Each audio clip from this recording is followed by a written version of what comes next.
Good evening, everybody. A very, very warm welcome to all of you all at this really fascinating lecture that Raamesh Gowri Raghavan will be delivering to you all. On behalf of the Indian Studies Center Trust, important topic, and something that has a huge number of myths in it. And Raamesh has been working very hard to dispel a lot of these myths, to introduce a lot of very interesting concepts. And I can't think of anybody more ideal than him. So what I'm going to do is I'm going to start off by introducing Raamesh to you. Most of you all already know him very well. And those of you all who've been with us at the institution lectures, and especially the epigraphy lectures, need no introduction to him. Raamesh has been at the forefront of some very, very interesting research. He did some brilliant work in the field of biology, in the field of genetic research, and is a Myrmidian, which means he studies ants. There are very, very few people who do this.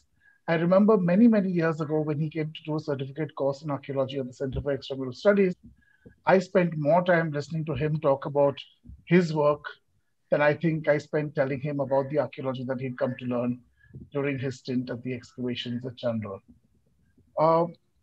Raamesh is also extraordinarily bright linguist, speaks and reads more than 20 different languages, speaks, reads, and writes, of course, more than 20 different languages. Many of these are computer languages. Many of these are very, very far-flung scripts and languages, Mongolian, and so on and so forth. So he is a very, very interesting man. After doing his master's in research in biology, he moved on to the field of advertising and has been a copywriter and copy editor for a number of years. He's also been an archaeologist now for a number of years. After doing his certificate course in archaeology, he went on to work in the field of archaeology with us at our excavations and has published a number of papers in archaeology and in the field of using archaeology along with art history and exploration work, and in a very, very complex way, helping to build the background for our excavations at Mandad. So he's also presented papers in archaeology at international conferences. He's become quite an expert in the field of studying Bene Israeli and other Jewish communities of India, and has also published and presented papers in the same. And I'm very, very proud to say that he was my student, and he has been and is a colleague of mine in archaeology. And of course, I mean, I could wax on and on for this entire 2 hours just about Raamesh and the things that he's done. Very few people I know have published poems in 11 different languages, in 11 different scripts, in the same anthology. He also is a very, very well-known writer of haiku and other Japanese forms of poetry. He publishes extensively in the same, and has also done a workshop on how to write haiku for us at Institution. So, like I said, I could go on and on and on about things that Raamesh does, but I'd rather have you listen to what Raamesh has to say. So, a very, very warm welcome to you, Raamesh. And welcome, Raamesh. Thank you very much for joining us. And the next 70 minutes are all yours. I'll hand it over to her. Thank you very much, Raamesh. Thank you, ma'am. 70 minutes. Okay. Give and take. You can go on for 60 minutes also. Oh, no. You can go on for more time also. It's 5 to 7, right? Yes, ma'am. For a moment, I was... Okay. Take your time. Sorry. Very sorry. Minimum 90 minutes. Minimum 90 minutes, yes. As a lot of you probably have experienced the Dravidian languages through the medium of Bollywood and therefore I'm sure you will be full of a few stereotypes. At the end of this lecture, I am very sure that these stereotypes will be strengthened. Okay, and I'm going to stop my video to preserve my bandwidth. So the reason we're doing this session was to promote the Tamil language course. Now, this is my mother tongue. It's also my father tongue. It's also my sister tongue, and my cousin tongue and uncle tongue and auntie tongue, by the way. So I'm not a great speaker of the language. I speak the Tambram dialect of the Tamil language, which is a heavily Sanskritized version of the language. But it's a very rich language. It is India's oldest continuously spoken language with a written history of at least 2,200 years. And a very, very rich body of literature, which is every flavor of literature is found here. A Tamil novelist actually has the record for publishing the maximum number of novels in a person's career. He has, Pattukotte Prabhakar has over 2,000 novels that he has written. He writes pulp fiction, of course, lots and lots of quick novelettes really, but very quick, and they're quickly written, quickly read, and you move on to the next. But very interesting thrillers, sci-fi, whodunits, and all that kind of stuff. Okay.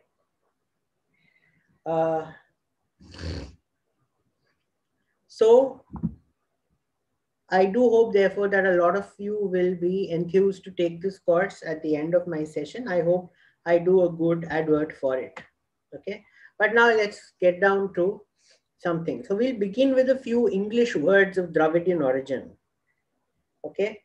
Some of your favorite fruits, okay, are from the Dravidian region. So mangai is the Tamil root word from which you get mango. Chakka, which is in most of the South Indian languages, that's where you get jackfruit from. Narinja from Telugu is the root word for the orange, and so on and so forth. So you also get ginger from Tamil and Malayalam inji, and this word is very old. So actually it is known from the Greco-Roman trade with India going back to some 2,000 years that inji has made its way. So in Latin it is zingiber, which was the origin, and from there it has reached English into ginger. Okay. Then of course curry, which is name for any Indian masala preparation according to the Westerners, but it comes from the Tamil word curry. It has a very interesting origin in that curry in Tamil actually means coal, but a nice hot masaledar sauce prepared on a coal fire also came to be called as a curry, and then that word has spread. Then of course pandal is a Tamil word which has now become very common all across India. And the tekumaram has become the teak tree.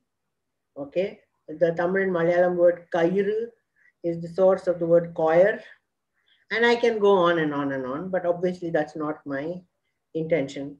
And I've just put in a few, but there are dozens of words. Okay, now before we start, I will give you a quick overview of what I'm going to do. So first I'll cover the language families in India, and then the origin of the word Dravidian itself, the comparisons of the Dravidian language family with various other languages, and then we'll sort of deep dive, look at the grammatical structure of all the Dravidian languages, and then a very, very special feature of Indian languages of which Dravidian languages sort of make up the substrate. And then my favorite part of all of this, which is the evolution of writing and how the Dravidian languages came to be written down. Okay. But I am going to time to time keep reminding you that there is this excellent course that's coming up, and I'd like large numbers of you to register for it. Okay, so first we'll come to what is known as philology. Philology is the study of how languages are related to each other. Okay, it comes from logos, which means word, and philo, which means love. So it basically looks at affiliations of different words with each other. Okay. Can the chat be turned off? It's sort of a little distracting. Yeah. So coming back now, in the Indian subcontinent, and there are many language families. Okay. So of course, the people who are not from India prefer the phrase South Asian language families, but I am going to stick to calling them Indian subcontinental language families. Okay. Now, what you see in blue are the Dravidian, the geographical spread of the Dravidian language family. What you see in yellow is what is now known as the Indic language family, and earlier was known as the Indo-Aryan language family, until of course the Nazis made Aryan a bad word. Okay. And Shah Rukh Khan made the word Aryan look like a very effeminate hero who plays the violin and can't save his girlfriend. What you see in orange are the Tibeto-Burman languages. So you see that they more or less hug the Tibetan fringe as well as the Burmese fringe. Okay, the two main languages in this group are of course Tibetan and Burman, neither of which is Burmese, neither of which are spoken in India except in Ladakh, where the dialect of Tibetan called Ladakhi is spoken. But there are many important Indian languages belonging to that family. So the Naga language, the Meitei language of Mizoram, of Manipur, the Mizo language of Mizoram, the Kokborok of Tripura. Most of these languages belong to that family, as does Ladakhi, as does the Bhutanese language. On the western fringe of the subcontinent are the Iranian languages. The main representative is of course the Persian language, but in the subcontinent you find the Baluchi and the Pashto languages. Okay, so these are the four large language families. India is also home to the Austroasiatic language family, specifically a branch of that family known as the Mundaic family. Okay, it includes languages like Munda and Santhali, and also on the other side of Bangladesh, the Khasi language of Meghalaya. Okay, now these languages were earlier a lot more widespread in India and are now restricted to certain pockets. Okay, of which only Santhali today is a constitutionally protected language in the 8th schedule. Apart from these, there are 3 language isolates. That is, these languages are not related to any other language anywhere in the world. So one of them is Kusunda, spoken in Nepal, Burusho, spoken in Gilgit, and Nahali, a very interesting but sadly now moribund. So nobody is, only the older generation of the Nahali tribe speaks that language. The younger people do not. That language is found on the border of Maharashtra and Madhya Pradesh and has been effectively displaced by Marathi and Hindi.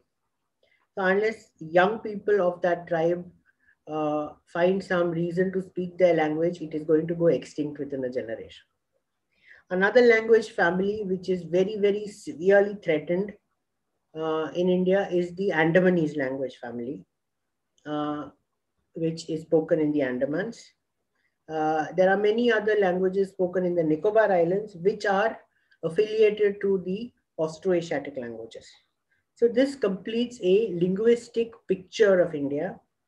Now, most of the languages in our Constitution's 8th schedule, including English and Hindi, belong to the Indo-European branch. 4 Dravidian languages make it to the list, which are Telugu, Kannada, Tamil, and Malayalam. 1 Mundari language, which is, as I told you, not Mundari, but Santhali. A couple of Tibeto-Burman languages make it to the list, which are Meitei and Bodo. Okay. A whole lot of other languages are sadly unrecognized and unprotected by constitutional status, and therefore at severe risk of extinction. Okay, now coming to the Dravidian language family. As I've said, 4 of them have constitutional protection, and they are the official languages of their respective states. 2 of them have additional protections in the state of Karnataka, which are the Tulu and the Kodava Tak languages. And among all the Dravidian languages, there is a very interesting Creole known as the Bihari Bhasha. This is spoken by the Bihari Muslims who live on the borderlands of Karnataka and Kerala. They speak a language which is a Creole of Arabic, Tulu, and Malayalam. Okay. Now, this is the entire Dravidian language family tree. Okay. Although I will apologize in advance if I have missed out a language or 2. It is divided largely into 2 branches, the northern and the southern branch. The northern branch consists of 3 languages. Brahui in the northwest is a language spoken in Balochistan in Pakistan. Many people have thought that, okay, so to give you a little story, when Egyptian hieroglyphs had to be deciphered, there was a feeling that the Coptic language spoken in Egypt, which is spoken by the Christian minority there, would have some key to the understanding of the ancient Egyptian language. And Champollion, the person who deciphered the Egyptian script, actually knew Coptic, and he could actually successfully apply Coptic to understand ancient Egyptian. Now, in the same way, many people felt that the ancient Harappan script and the language that the script was writing could probably be understood by applying Brahui to it. And therefore, there is a huge school that believes that it is very closely related to the Dravidian language family. And I will dwell on that. But it turns out that the Brahui language is probably unconnected, largely because the speakers of the Brahui language have migrated to that area not more than 1,000 years ago. And as you know, the Harappan culture has been moribund for a much longer period than that. Okay, so that is an interesting aspect of the Brahui language. It is very strongly influenced by the Baloch language, which almost entirely surrounds it. The northeastern branch is found in tiny tribal pockets in Nepal, Bhutan, India, and Bangladesh. It consists of 2 languages, Kurukh and Malto. Again, very little is what I know about these languages, although there have been published dictionaries and phrase books. They even have their own scripts. But both these languages are again in severe risk of extinction. Okay, so coming to the southern branch, the southern branch is itself divided into 3 branches: the central, south central, and southern. Okay, the central branch is the languages spoken in central India, which includes Kolami Naiki, which is spoken in Maharashtra, and Gadaba Durva, which is spoken in Chhattisgarh, Orissa. The south central branch includes a very important literary language, Telugu, which is the single largest Dravidian language by number of speakers, and a very closely related and endangered tribal language called Chenchu. Okay. As the Chenchus integrate into Telugu society and become more normalized, thanks to the efforts of people like N.T. Ramarao and Chiranjeevi and Venkatesh and other Tollywood influences, the Chenchus are becoming Teluguized. On the other side of the South Central branch, outside on the fringes of Andhra as well as in Chhattisgarh, Maharashtra, etc., are speakers of the Gondi Kui language family, of which the largest is the Koya Boli language, earlier known as the Gondi language. But now the term Gondi is considered a little disrespectful to the people, so they prefer the term Koya Boli and other. So every language and every community often has what is known as an endonym, what it calls itself, and an exonym, what others call it. So Gondi was an exonym, but they prefer Koya Boli, which is an endonym. And then there are other small tribal languages like Konda, Dora, Manda, Pengo, Kui, Kuvi, about which I personally know nothing about, okay?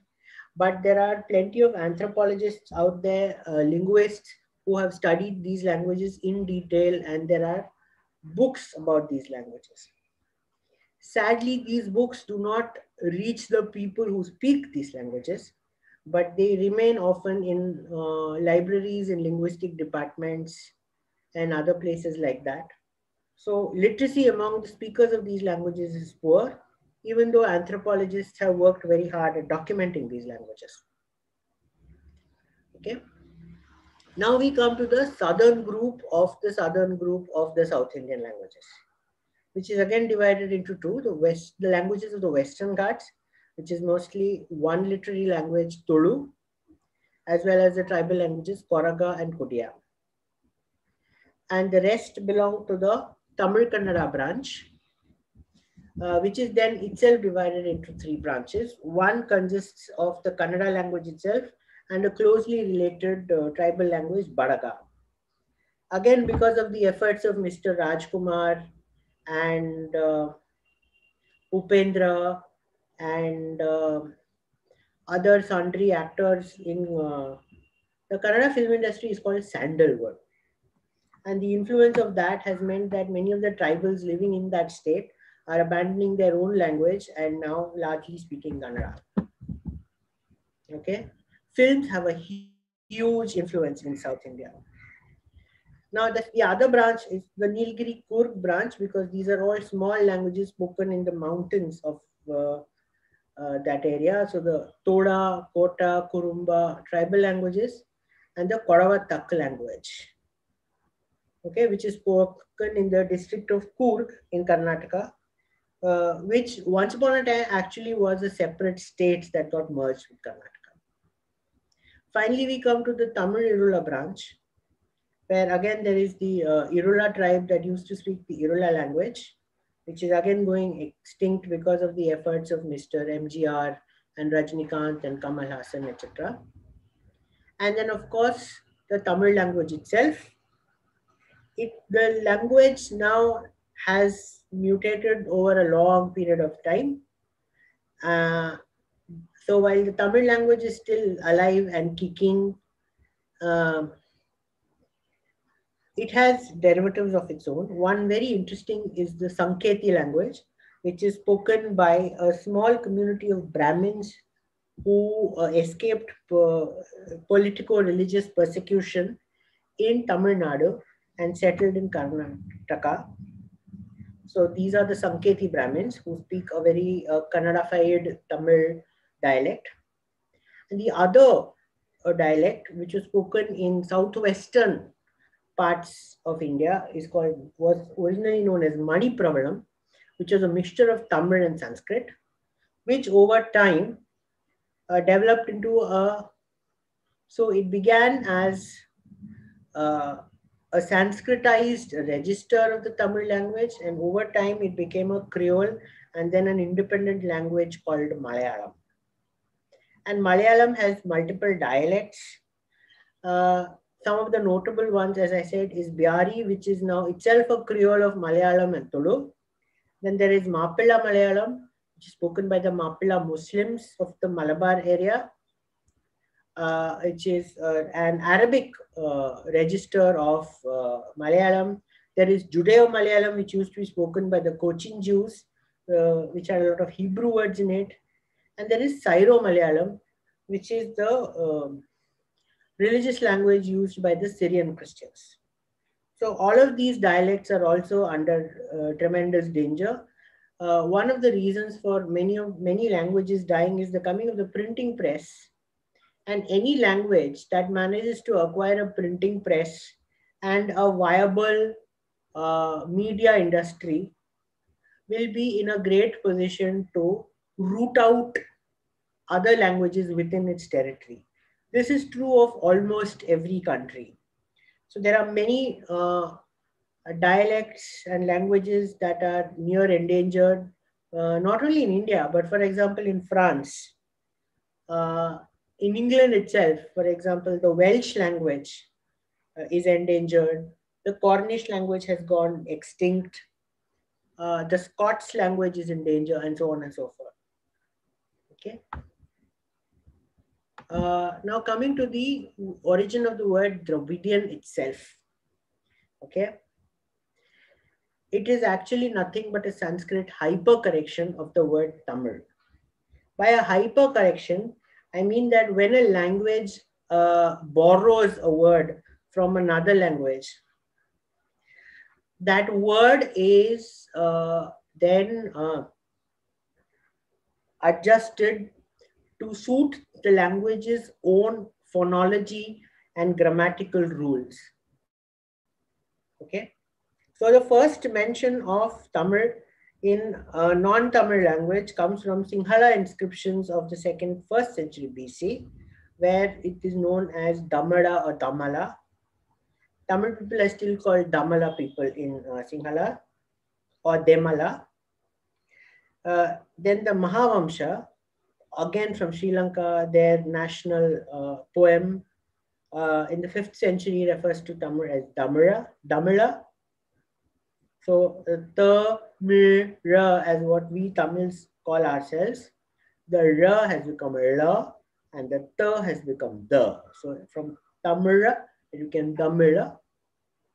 And then as you come later and later in Varahamihira, for example, he refers to it as Dramila, the ra being added to it for the sake of Sanskrit phonology. It sounds more correct that way in Sanskrit. That is why the term hypercorrect. Okay, it's wrong, but wrong in the wrong direction. In Banabhatta's Kadambari, it is Dramida, and in Dandin's Dashakumara Charita, it has finally become Dravida.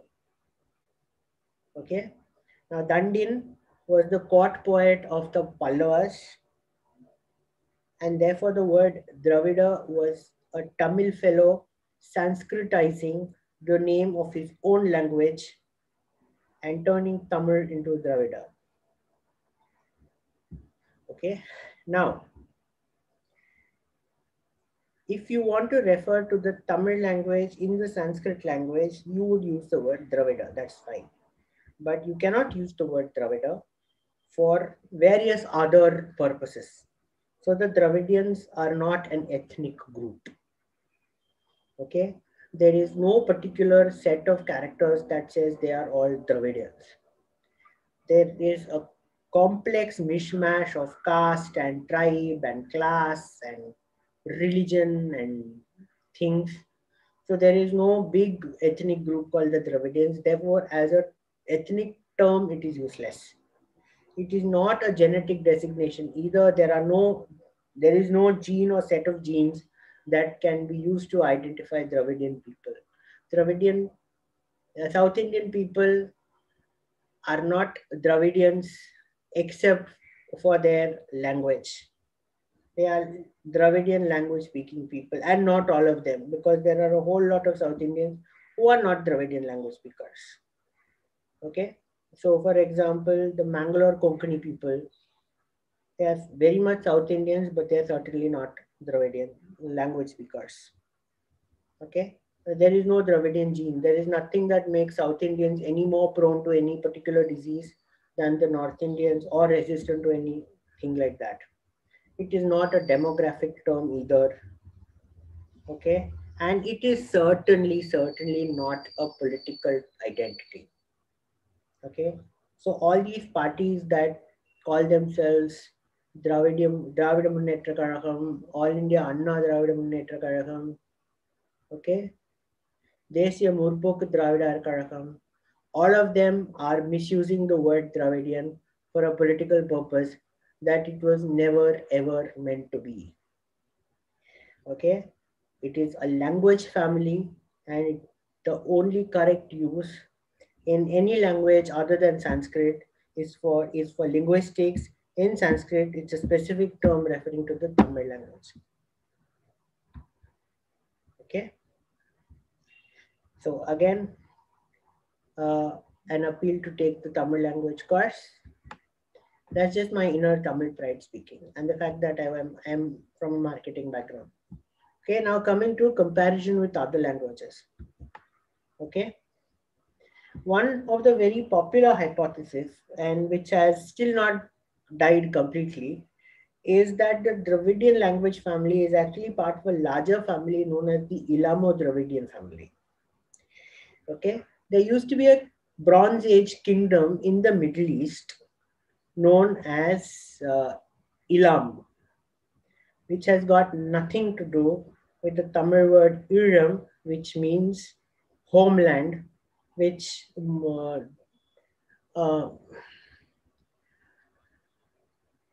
those of you who lived through the 80s, 90s would have known from the LTTE, the Liberation Tigers of Tamil Nadu. Okay.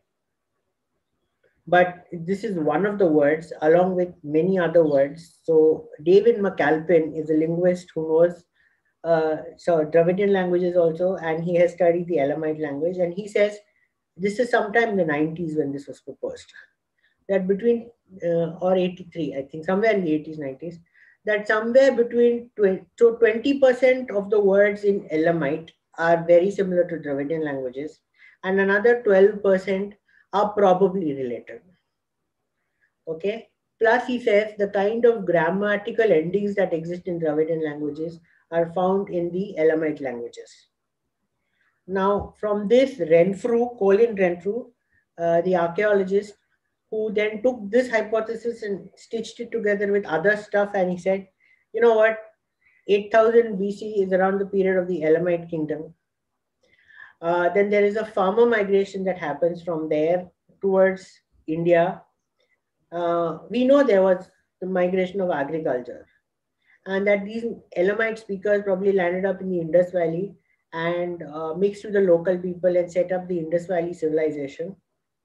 And therefore, the Indus Valley language would be a Dravidian language. And then around 4000 BC, at the fall of the Indus Valley culture, these people migrate south to where they are now. Now, while this is a very, very tempting hypothesis, there are lots of parallels because of the farmer migration and the way the things end, and then lots of other things. What has not really helped the case is that very little is what we know of the Elamite language. So the 20% of Elamite that David McAlpin said was close fit with the Dravidian language is 20% of perhaps some 10 to 20% of the entire Elamite language that we know. So nearly between 90 and 70% of the Elamite language has still not been deciphered by us, is still not understood by us. Okay. So in general, the consensus is that most of the Elamite language is still in the dark. That we haven't, there's not a very abundant corpus of writing. And without writing, you really can't say anything much about an ancient language. So Alpin's hypothesis is now sort of been put in cold storage on the premise that unless we understand more of the Elamite language, we aren't really going to make any more progress in this hypothesis. Okay. Another very intriguing hypothesis is that the Dravidian languages form part of another language family, which includes the Korean and Japanese languages. Okay. One is because there are certain similarities between Korean and Dravidian words. Like I've given you a short list here. Mother and father are called Amma and Appa in both these languages. They also happen to be called Amma and Appa in a very large number of languages. But that's just, people say that these are the languages, the words that a baby first utters. Ma and Pa are apparently the first sounds that come out of a baby. And therefore, almost every language in the world has one of these words for mother and father, because so it's not really a very convincing hypothesis. But then there are other words that coincidentally match. Even certain constructions like thoda thoda in Tamil is konjam konjam, which is jogum jogum in Korean. So this sort of duplication is also sort of thing. But this is proposed in 1905. And while people have worked on it a bit, they've really sort of hit a dead end. They said after a certain number of words, it doesn't really count. Then in 1970, Susumu Ono was a very famous Japanese linguist, through this bombshell saying that Japanese may actually be a Creole language of Chinese and Tamil.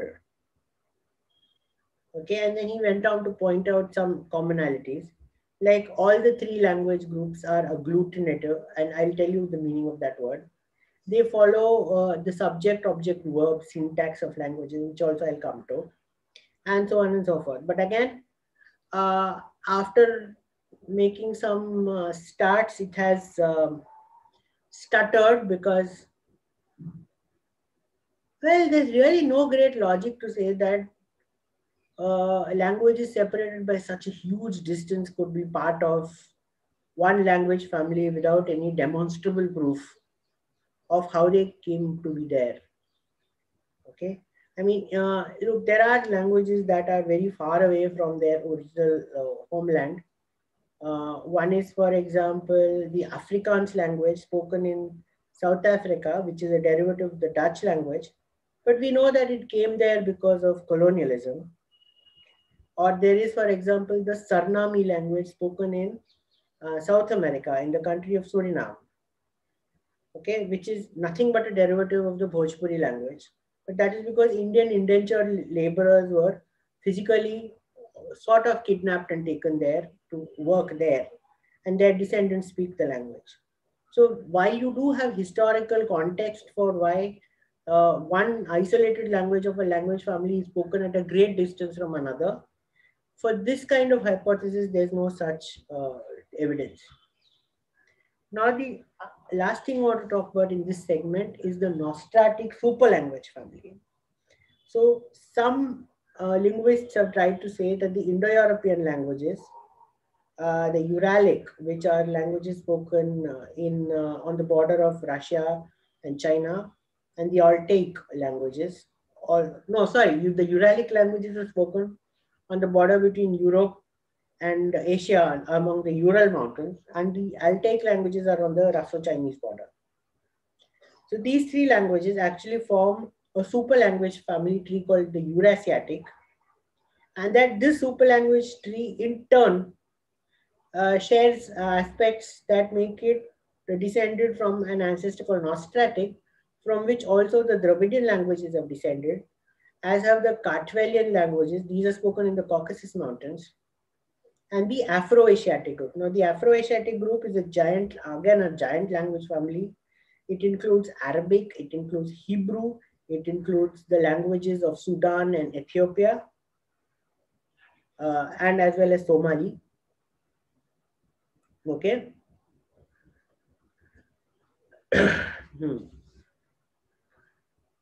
So while Malayali people have been compared to Somali people, rest assured they speak a Dravidian language, not an Afro-Asiatic language.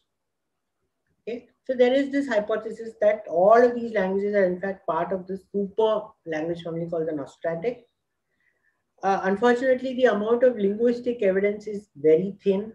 See, the further you go back in time, the harder it becomes to make connections between languages. As such, uh, although Hindi and English belong to the same Indo-European family, if you were to compare these two languages directly, you would hardly ever find any place where they meet. Right, but it's because they go through so many intermediates that you're actually able to link them up. But things come to a dead end when you try to connect Proto-Dravidian to, say, Proto-Indo-European.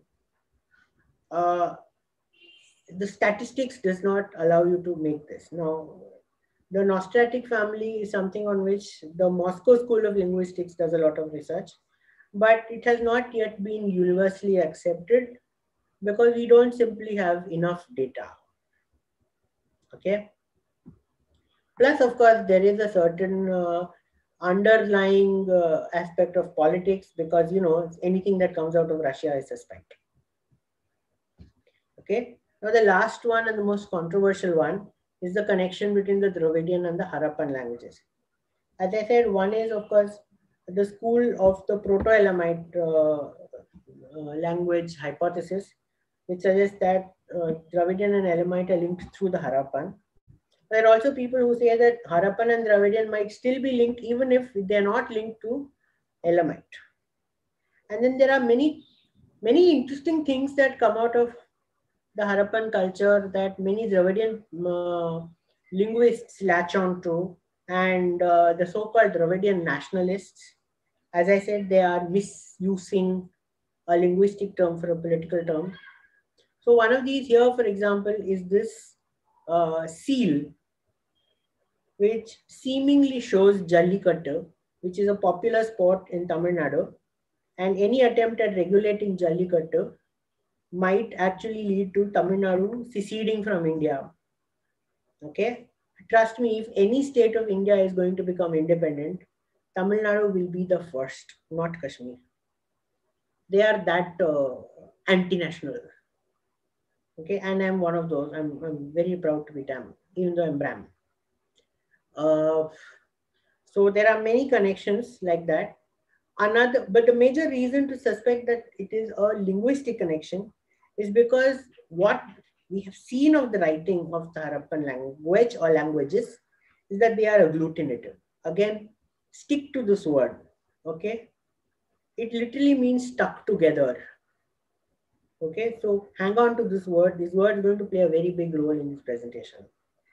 Okay, then of course there are things about the absence of the horse and the study at Rakhigadi and so on and so forth. So many people hang on to this thing that Dravidian and Harappan languages are very closely related.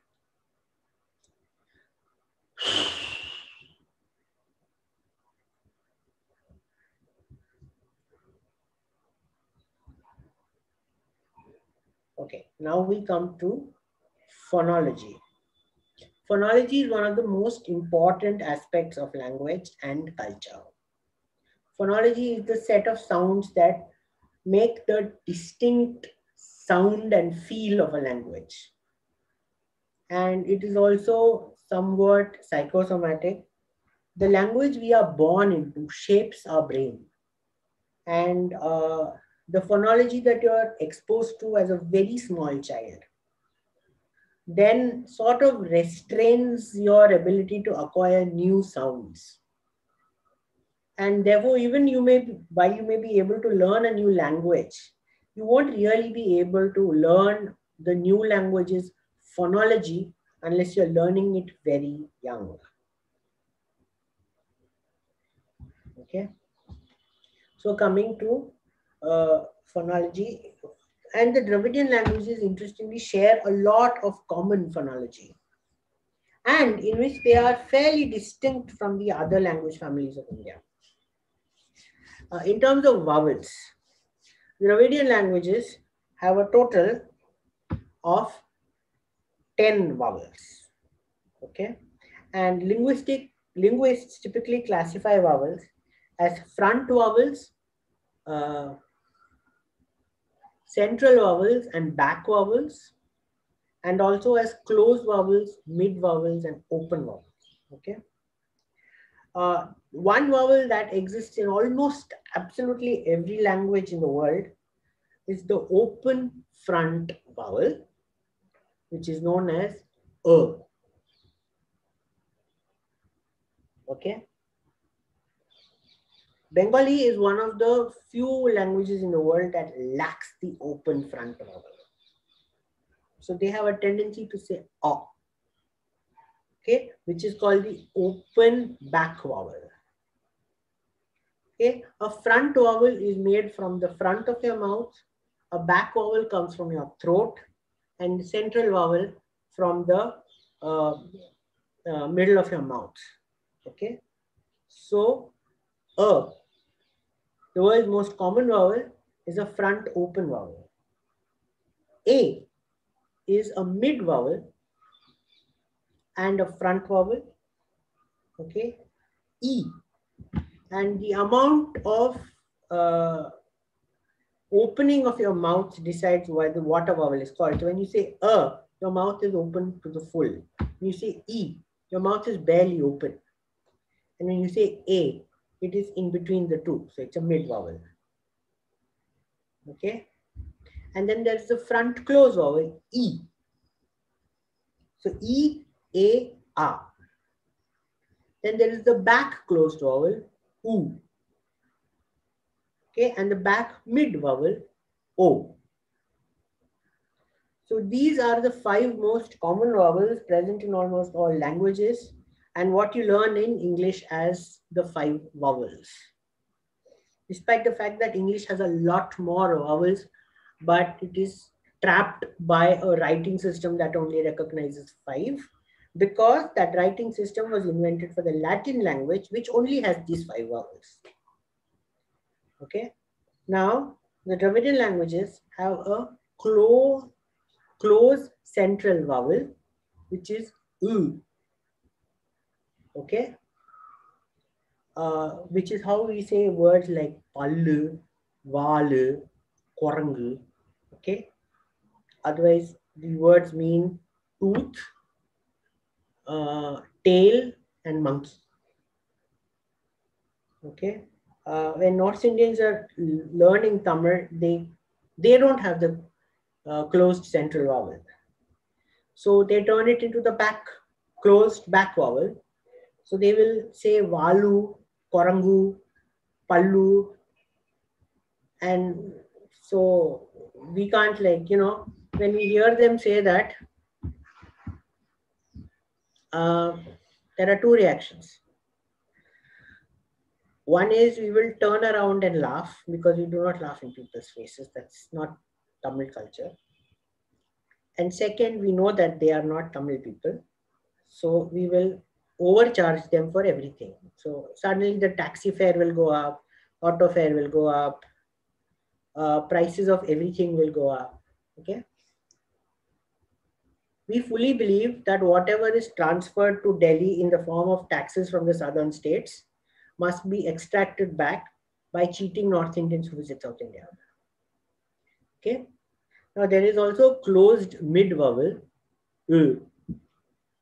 okay, which is often found in the middle of words. Okay, I cannot offhand think of one. It does not exist in my language, but it does exist in the other Dravidian languages. Now, all of these also have a short form and a long form. Okay. What we otherwise known as the hrusva and the dirgha as per Sanskrit grammatical notation, where the short form is exactly half the length of the long form.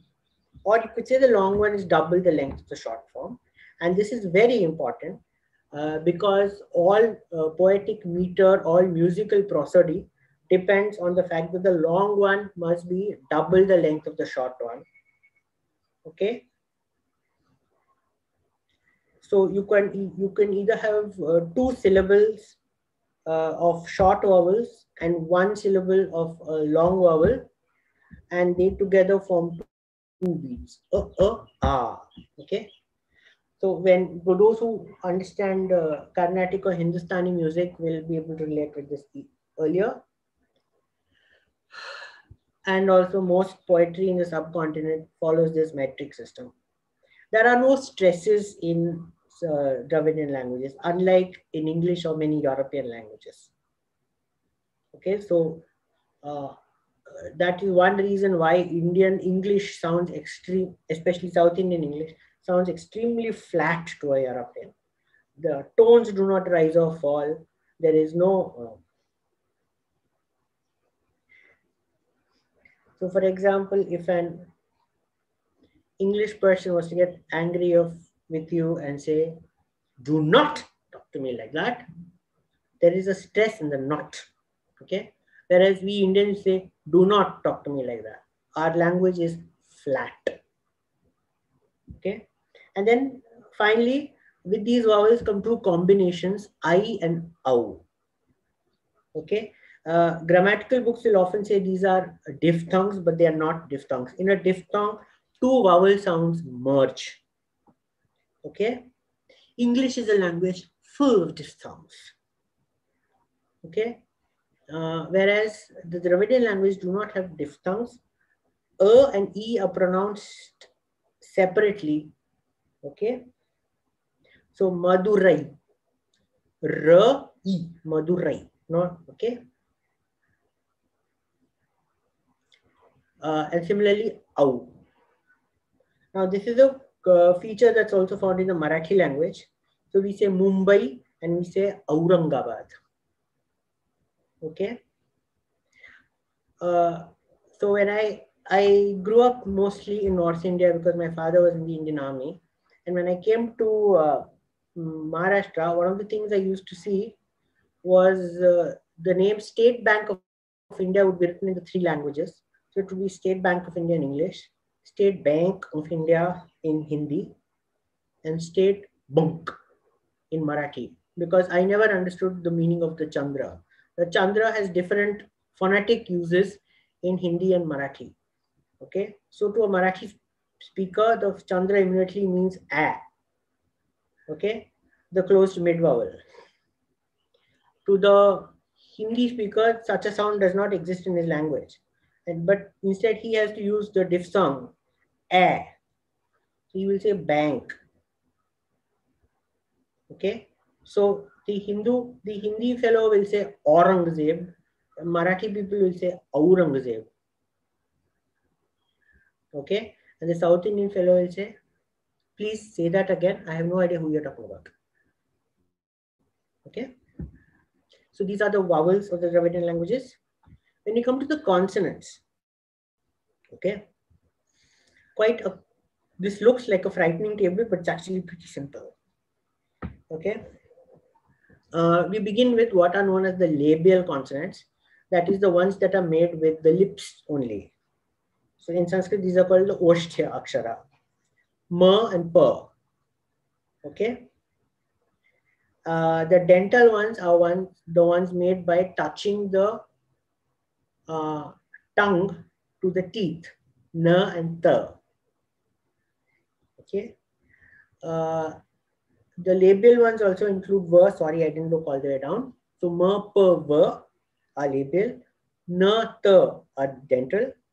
And then you come to the alveolar. Now the alveolar is a very interesting one. These are made by touching the tongue to the gums, not the teeth. So R, L are the alveolar consonants. But the Tamil also had the alveolar N and the alveolar T. Okay. Now this is an interesting feature of Dravidian languages. They exist in the script even today. So the Tamil has two Ns, the dental N and the alveolar N. But when people speak, both have become the dental N. The alveolar N is something that is used a lot by Europeans, by Iranians, okay, by the rest of the world. In India, that has now become the dental N. The alveolar T. Okay, again, is something used by Europeans, by the Arabs, the Iranians, the Chinese, everybody except us. Okay, what have we done? We have converted it either into the dental n and the, or we have taken the tongue a bit back, and we have a set of sounds that are found only in the Indian subcontinent, known as the retroflex, where the tongue does not touch the gums, the top, but actually rolls back and then flaps outward. So we say n, t, and r as in Marathi, and r, a sound that exists only among the Dravidian languages. Okay. So in India, we don't say, we will never manage to say, get me a cup of tea, please. Okay, get tea. They're both alveolar t's. Okay, we will say, get me a cup of tea. Our T is very strong, very sharp. Get tea. Okay.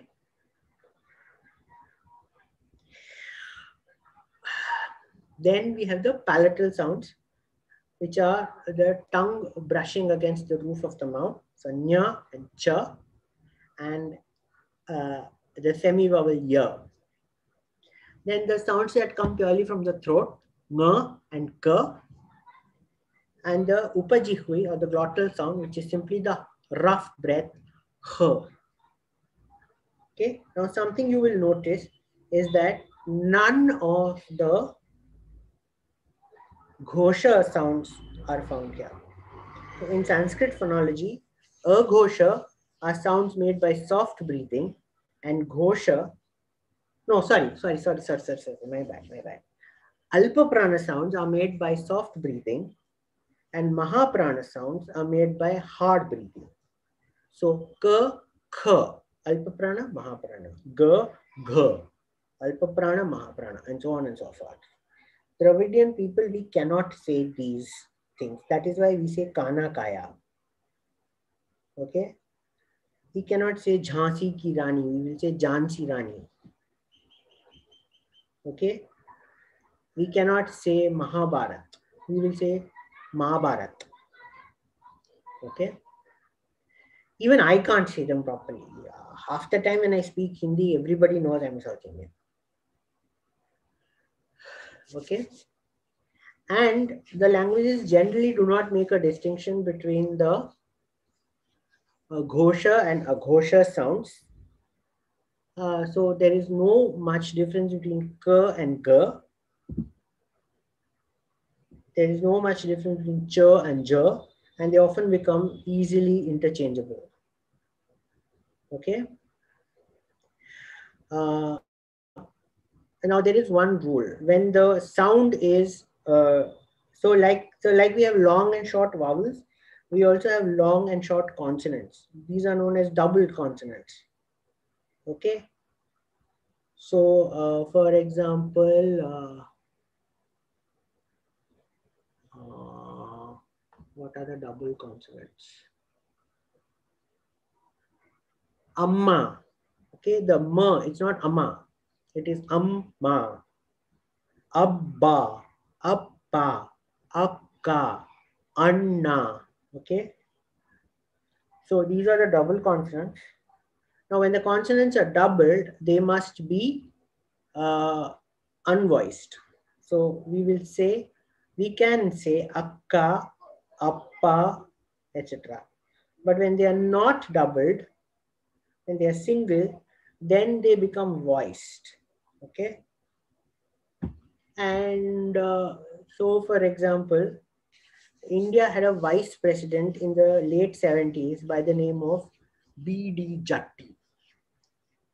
Okay. Those were the 5 funniest years in Tamil Nadu. Okay. Because Jatti in Tamil Nadu, in the Tamil language, means underwear. Okay. And it is Dravidian phonology applied to a Hindi word.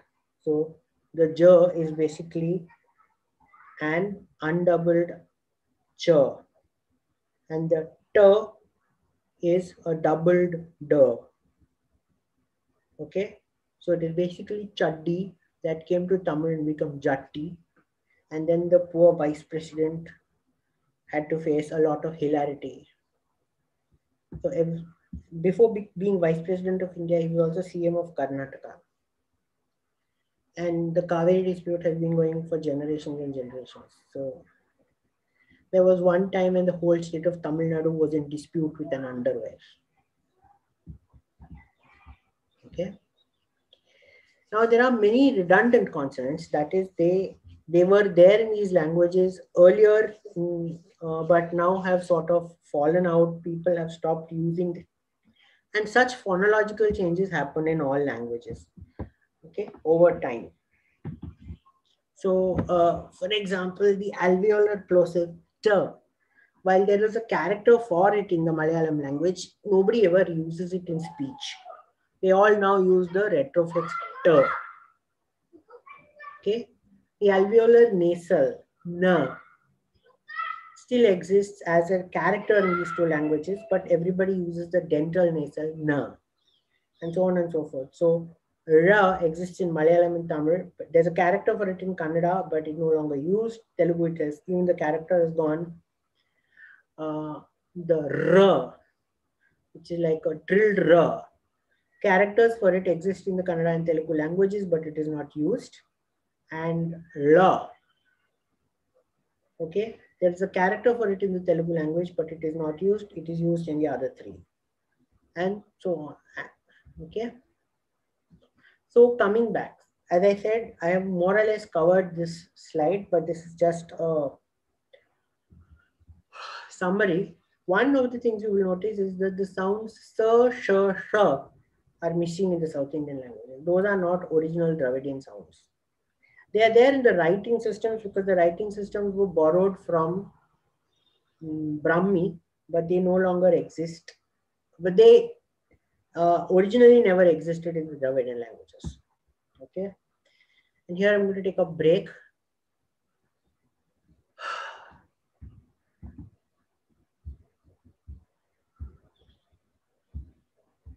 Okay. So now I'm going to come to common grammatical features. Okay. Now the formal grammars, so there are 4 literary languages, that is languages that have a long tradition of written literature,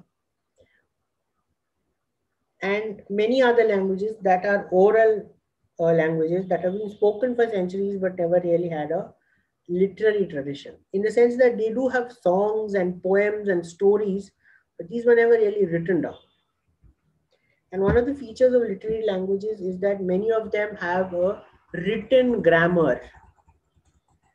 Okay, so the grammar for Tamil was written by a person known as Tolkappiyar. To the Tamils, he's a saint, and the book of Tamil grammar that he wrote is called the Tolkappiyam, which is dated somewhere between the 2nd century BC to the 2nd century AD. It's pretty long ago. The Tolkappiyam says that it is in fact referring to even earlier books. And one of these was apparently the work called the Agatyam, written by Agastya Muni. Okay. And legend goes that Agastya destroyed his own work in order to support the work of Tolkappiyar. Okay. The Kannada grammar, first formal written grammar of the Kannada language, comes from the poem Kavirajya Marga, which apart from grammar also includes a long treatise on how to write poetry, different meters, okay, what is good poetry, what is bad poetry. So this is around the 9th century. The Andhra Shabda Chintamani puts down the first written grammar of the Telugu language in the 11th century. And the Leela Tilagam in the 14th century puts down the grammar of the Malayalam language. Okay. So a few interesting features. So one of these, now I'm going to speak largely from Tamil grammar, which I understand the best, since I was taught it by my mother and I have been, speaking more or less grammatically proper Tamil most of my life. We have 5 genders in all. divided into two classes. So we call these the rational class of the higher beings and the irrational class of the lower beings. Okay. This is not a comment on the fact that most higher beings are pretty irrational anyway. And then the higher beings, that is humans, are divided into two genders, masculine and feminine. The lower beings are all neuter. Now the lower or the irrational beings include inanimate objects, okay, animals and plants, as well as human children. Okay, so these are all treated as irrational, and so neuter is a zabardastification by the English to describe that word. Okay, and then there are two numbers. So you would technically have masculine, feminine, and irrational. Okay, but many grammar books will often use the word neuter, which is very funny. Children are certainly not neuter, but they belong to that class. Different languages treat gender in different ways. For example, Swahili has 8 genders. It has separate genders for humans, plants, animals, abstract concepts, places, etc. Okay. Then the Dravidian languages have 2 numbers, singular and plural. So there is no dual, unlike Sanskrit. Okay. So the names of the 5 genders in Tamil are Anpal, Penpal, Palarpal, Wandranpal, and Palavinpal. Okay. The thing is, the enormous influence of Sanskrit as the prestige language has meant that when the grammars of many of the other Dravidian languages were written, they were heavily influenced by the grammatical structure of Panini's Mahabhashya. Okay. And therefore, many of the languages have been sort of shepherded into the Sanskrit grammatical system. But interestingly, in the spoken forms of the languages actually have 5 separate endings, which show you that they're a bit like, I'll give you an example of Garcia de Horta. He was a Portuguese Jew who once upon a time owned the island of Bombay. Now, during Portuguese rule, the Catholic Church was very powerful and Jews were persecuted. So on the face of it, Garcia de Horta carried around as if he was a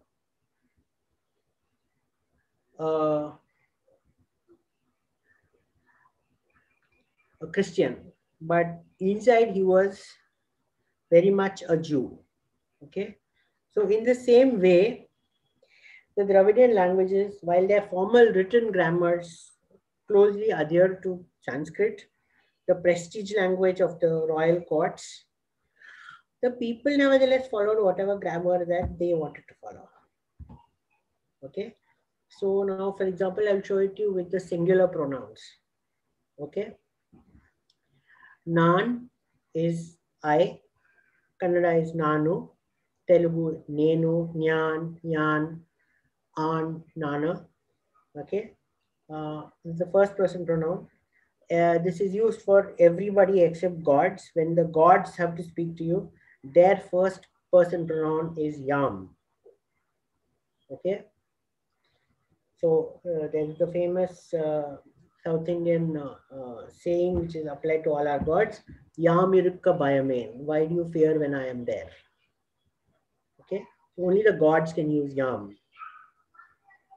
Everybody else has to use Nan.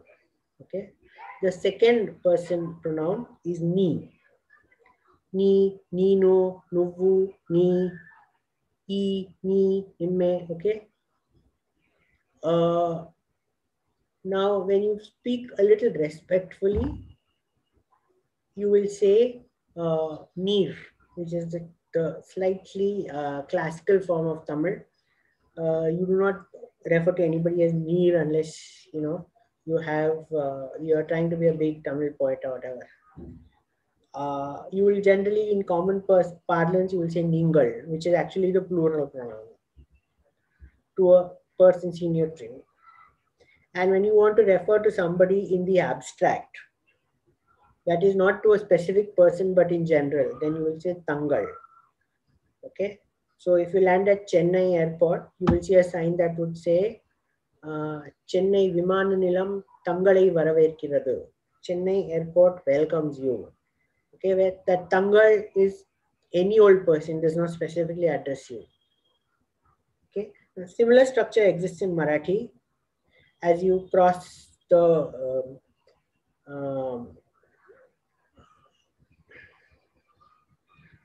toll naka between Thane and Mumbai, for example, you will see this big gateway that says Thane Shehrat Apल्या Swagat Ahe. That Apल्या again functions as an impersonal you. It doesn't say Tumchya Swagat Ahe. It's not specifically welcoming you, welcoming anybody who comes to Thane. Okay.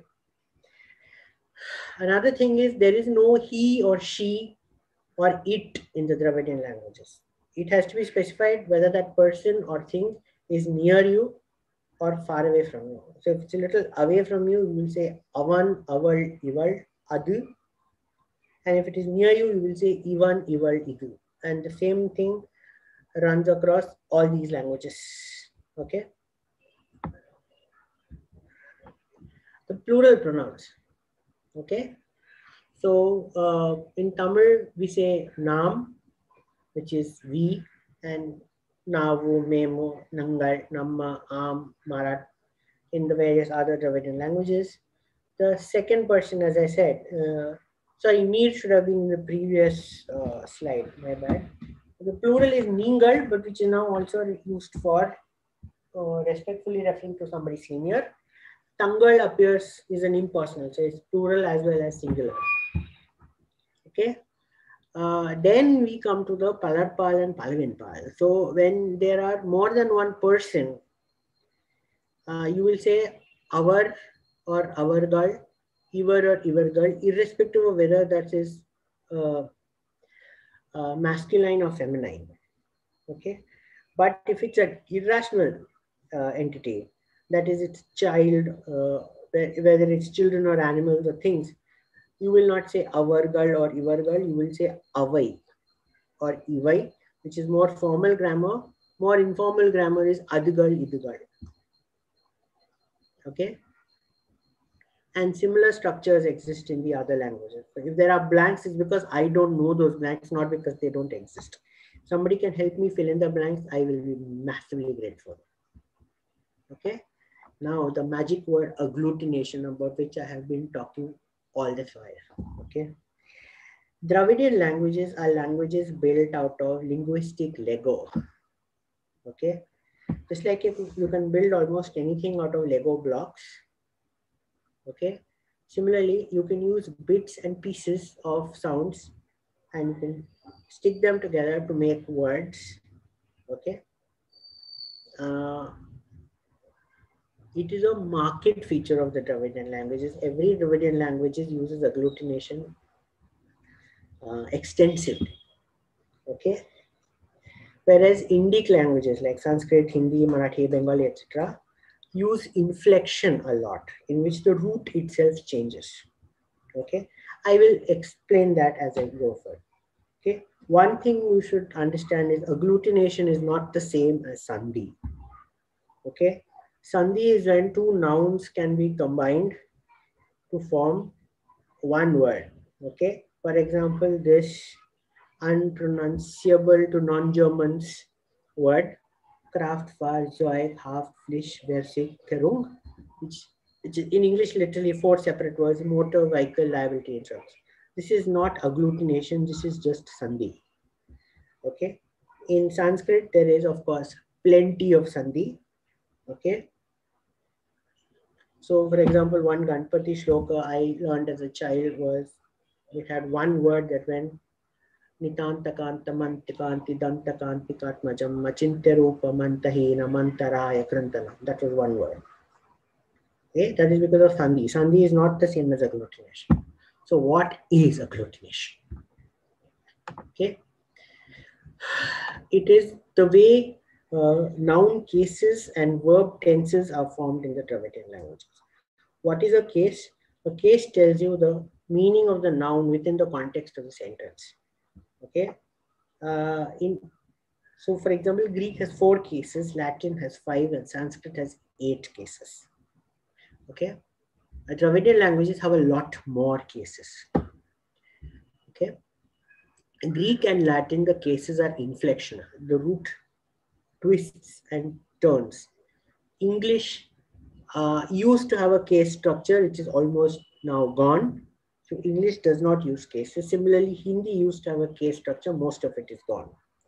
So like both in English and Hindi, only the pronouns use cases. So main, mujhe, mera. Okay. Wo, use, uska, he, his, him. Okay. So these are the applications of cases. In the Indo-European languages, most cases are formed by inflection. In the Dravidian languages, they are formed by agglutination. So yeah, the mystery continues. Not okay. So here, for example, are the noun cases in Sanskrit. Okay, and its descendant languages. Okay, the root is mitra, mitre, mitram, mitrena, mitraya, mitrat, mitrasya, mitre. Okay, according to the different cases and accordingly. Now in Hindi, you see that the word has lost all its endings. It's just mitra, and then appropriate postpositions have to be used. So in English, you have prepositions: at, in, to, for, by, with, without, etc. These come before the word, so they're called prepositions. In Hindi, they all come after the word, so they're called postpositions. Ko, se, ka, me, ke liye, etc. Okay. Marathi, these are suffixed to the word, so these are. Marathi is a very interesting language in that it is partly inflected and partly agglutinated. Okay, so here is that magic agglutination. Okay, so for example, you take the word nanban, which means friend. Its plural is nanbargal. Okay, so the first thing is every plural in Dravidian language is formed by adding a suffix. Okay, whereas in Hindi, you will say the plural of ladka is ladke. The vowel of the root changes. Okay.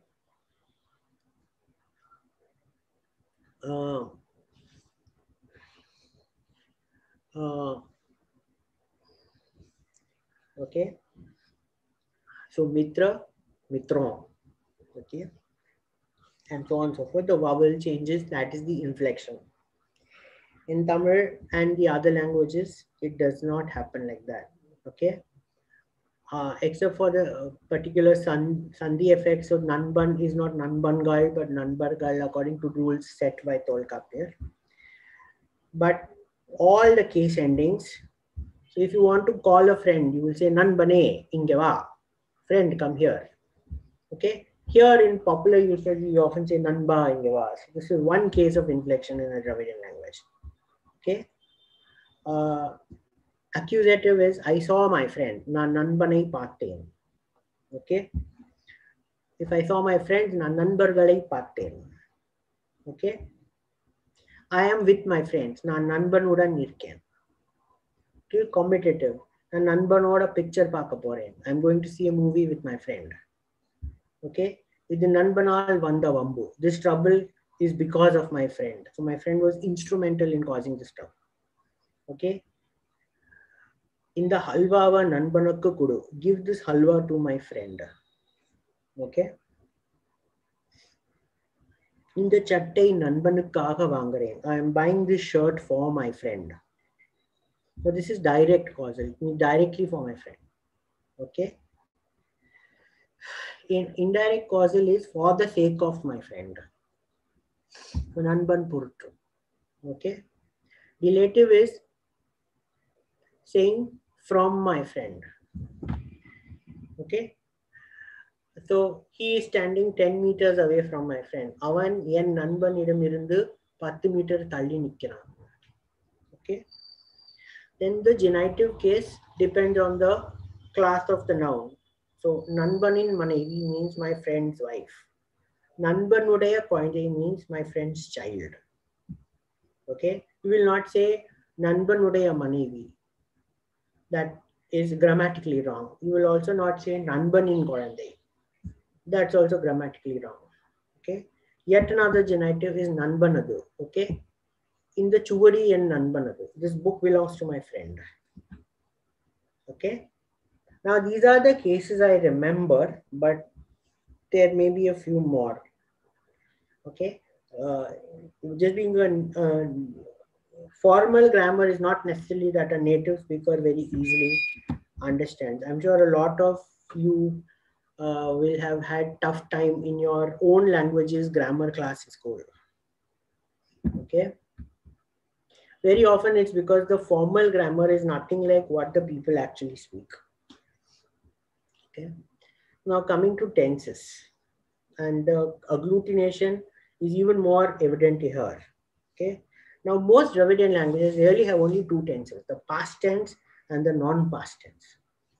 Okay, there really is no future tense in Dravidian languages, except that sometimes it is defined in a formal grammar and therefore like exists in the textbooks, but people don't really use it. So, and this is a usage very common in South India, even for speaking non-Dravidian languages. Okay, so in English, if you say, I will go tomorrow to get a haircut, it implies that you're going to do this in the future. But we Indians will very easily say, I am going tomorrow to get a haircut. Okay, and I've noted that actual Angrez people and American people find this funny. Okay, why using the present tense to refer to the future? But this is perfectly common. Okay, South Indians and to a large extent even North Indians use this. They use the present tense to refer to the मैं कल जाता हूँ बाल कटाने. Okay, you're using the present tense. You don't necessarily say मैं कल जाऊँगा बाल कटाने. You can say it, but both tenses, both constructions mean the same thing. Nobody gets confused. It's not considered ungrammatical. Okay, unless you have a particularly unpleasant grammar teacher, you will not be marked wrong. Okay, although of course teaching grammar is sort of one of those unpleasant jobs in the world. So the people who really like grammar are the people who are sort of sociopaths. Okay, now again, Hindi inflects. The tense can change the very core of the verb root. So, मैं जाता हूँ, मैं जाऊँगा, मैं गया. The very root changed. मैं करता हूँ, मैं करूँगा, मैंने किया. The very root has changed. Similarly in Marathi, मी जातोय, मी जाईन, but मी गेलो. मी येतो, मी येईन, but me Alo. So the very root changes. So this is called inflection. Okay, these are also known as irregular verbs. Dravidian languages typically do not have irregular verbs. Okay, so here's one case. So to use the word chai, which means to do. Okay, nan chaigiren, ni chaigirai. Nangal. So wait one second. Wait. Nan chaigiren, nangal chaigirom, ni chaigirai. நீங்கள் செய்கிறீர்கள், அவன் செய்கிறான், அவள் செய்கிறாள், அவர் செய்கிறார், அது செய்கிறது, அவை செய்கின்றனர். Okay, the root is chai everywhere. Okay, the kir is also the same because that is the indication of the tense. Only the ending changes. Okay, now come to the past tense. நான் செய்தேன், நாங்கள் செய்தோம், நீ செய்தாய், நீங்கள் செய்தீர்கள், அவன் செய்தான், அவள் செய்தாள், அவர் செய்தார், அது செய்தது, அவை செய்தன. Okay, say the root is the same everywhere, but see the kir has now changed to the. So the present tense marker, that's the grammatical term for it, has changed to the past tense marker, which I marked in red. But see the endings are the same. Okay. Ain, om, I, irgar, an, ar, etc. And if you see the future tense, it is simply nan seiven, namma seivom, ni seivai, seivirgal, seivan, seival, etc. Okay. Again, the tense marker has changed, and according to the person you are referring to, the ending changes. So this is this Lego system. This is one brick, second brick, third brick. You change the third brick, you will change the person. You change the second brick, you change the tense. Okay. Now look at all the other languages. Okay. So this is the same to do in various languages. Okay. Segiren, Marutene, Chestunano, Malpoe, Gekken, Kinton. Okay. Kir everywhere. Okay. Whereas in Kannada, the present tense is Marutene, Maruteve, Maruti, Marutri, Marutne, Maruttle. Okay. Ut everywhere. Telugu Chestunano, Chestunamo, Chestnamo, Chestnaro. Tun everywhere. Malayalam is unique. It has gotten rid of personal endings for all the different people. So everybody is Nyan Jayuno, Avan Jayuno, Ni Jayuno, Nangal Jayuno, Ningal Jayuno. Okay. But still the tense marker is there. Okay. So again, the same Lego system. This brick is the constant brick, Che, Mar, Chase, etc. So this is the language indicator. This is the tense indicator. So kir, and then the specific endings for people. Okay. Now, same thing with the past tense. You remember it, Seigiren became Seiden. Okay. Maduttane becomes Madidane. Chesanano simply becomes Chesano. Okay. Malpuve becomes Malte. Okay. Kinton becomes Keton. Can the bricks change? Okay. So this middle brick changes to indicate the tense, and the last brick changes to indicate the person ending it. Now look at Telugu and Koyavoli. Okay. If you see the present tense, there is the present tense marker in both of these. And if you see the past tense, that marker disappears. So just the two bricks, the root and the personal ending. Those two are enough to indicate the past. Okay. So that the other languages, they like, we need one marker for the past, we need one marker for the root, we need one for the tense, and we need one for the person ending. The Telugu is a little more logical. They say, look, if you have one ending for the present, then if I just get rid of the ending, it is automatically the past, right? That is why these people are good at math and logic, and they make up most of our IT people. Okay. Very, very seriously logical language. Said, I don't need a redundant marker. I will just say root plus ending means past tense, root plus present marker plus ending is present tense. Okay. And the same logic applies to Telugu, and it's very closely related language, Koyavoli. Okay. If you look at the future indicator.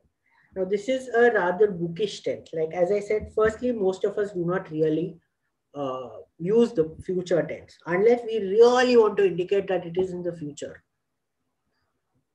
Okay. So I will say, Na naliki mudi vettike poren. I'm going to go cut my hair tomorrow. That's the present tense we use. In more formal Tamil, nalai naan mudi vettike pohiren. Okay. But if I really want to say that there is no way you're going to make me do it today, I will do it only tomorrow. Then I will make it the absolute future tense. Na nalikidan mudivetta poporen. Okay, or nalikdan mudivetta poven. In that case, you're making it clear that you're going to do it only in the future. No, abhi nahi karne wala main. Okay, so you see that ending. Seiven, seivom, seivai. Again, Kannada uses the same verb. Maduvenu, maduvevu, maduvi. Okay. See, this is a bookish tense. Most people don't use it, so it has really not evolved, and therefore the future tense of Kannada and Tamil are pretty similar to each other.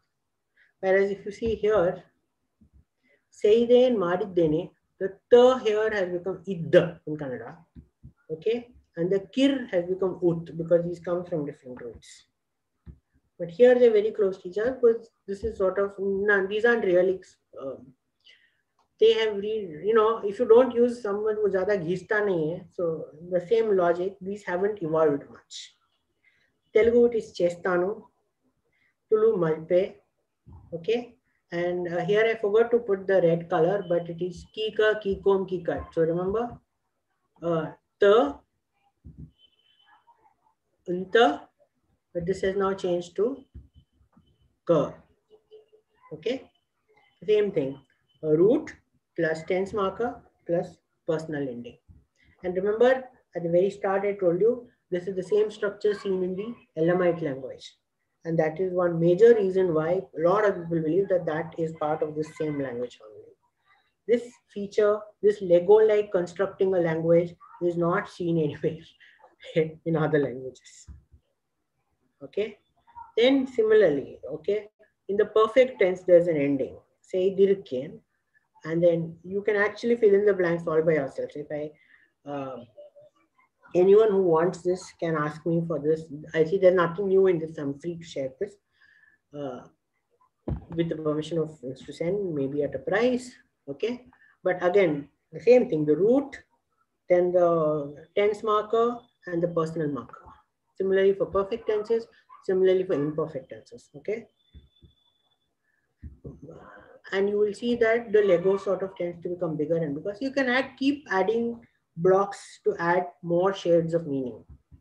Now, so coming here, now there are a few more suffixes you can add. Okay. For example, you can add an E at the end of it to make an emphatic. Okay. So for example, if I said, Nan netru seiden, I did it yesterday. Okay. But if somebody is a little doubtful and you want to rebut them, I say, na netre seidene. So you will add that A. Okay. So similar features, for example, in Marathi, you add sir at the end of everything. Me kalach kelots. Okay. I did it yesterday. And I'm very sure I did it. Okay. And then there is the ending O. Okay. Did you have a bath today? Okay, so that's a bit of a doubt. You're not clear whether the person has done it or not. So you will add the O to all the previous, all that Lego, and you will add this as an extra O. So suddenly, ni kulittai O means did you have a bath? That's a doubt. But when you're just asking, okay, will you eat? So for example, if you say, do you want sambar with your idli? Idli ki sambar venuma.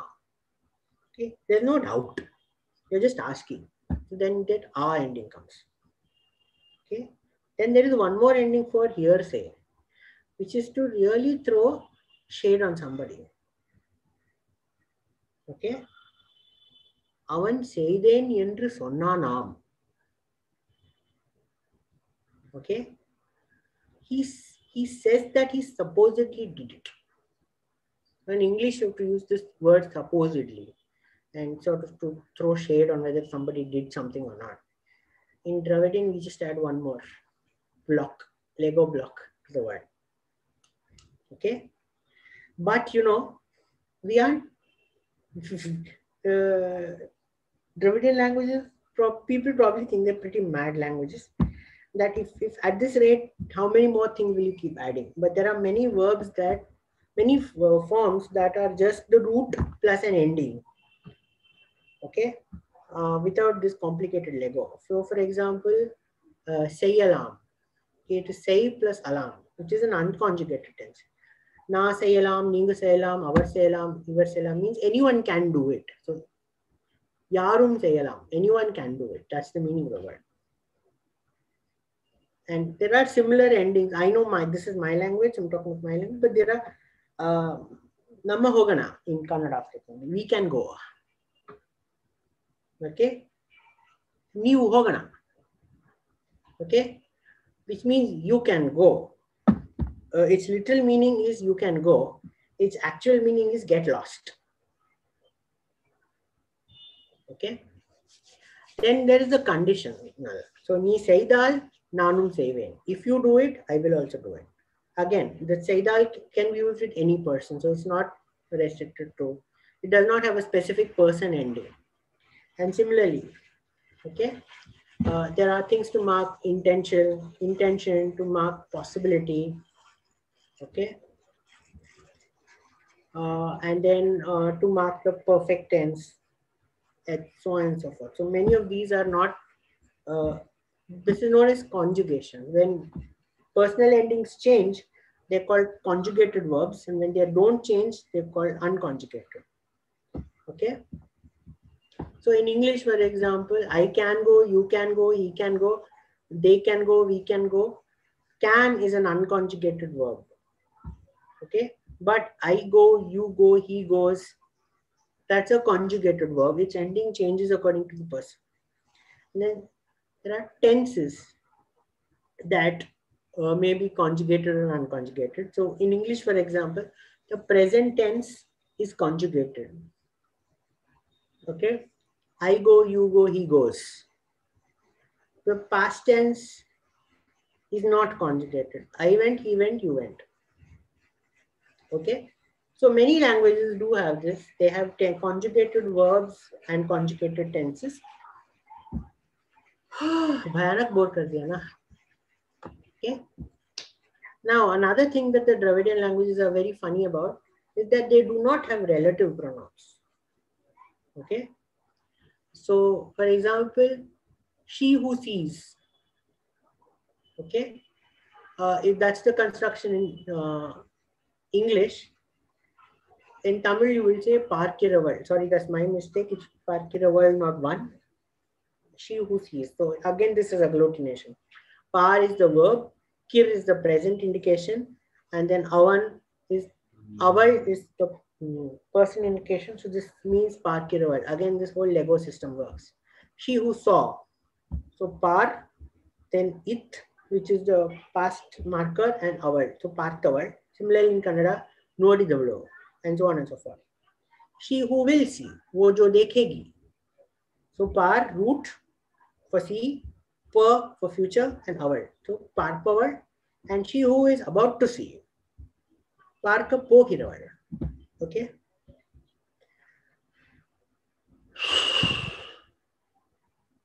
Yeah, I use these ad breaks to sort of catch my breath and also to sort of advertise the Tamil language because it's my mother tongue. I really hope you all learn it.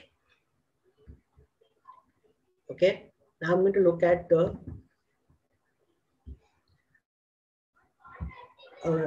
Munda and Dravidian grammatical features that actually exist in the Indic languages. By the Indic languages, it's a linguistic term strictly referring to languages that are descended from Sanskrit Prakrit. Okay, so Kashmiri, Punjabi, Pahadi, Hindi, Rajasthani, Audhi, Bhojpuri, Maithili, Bengali, Assamia, Odia, Marathi, Konkani, Gujarati, and Sinhala.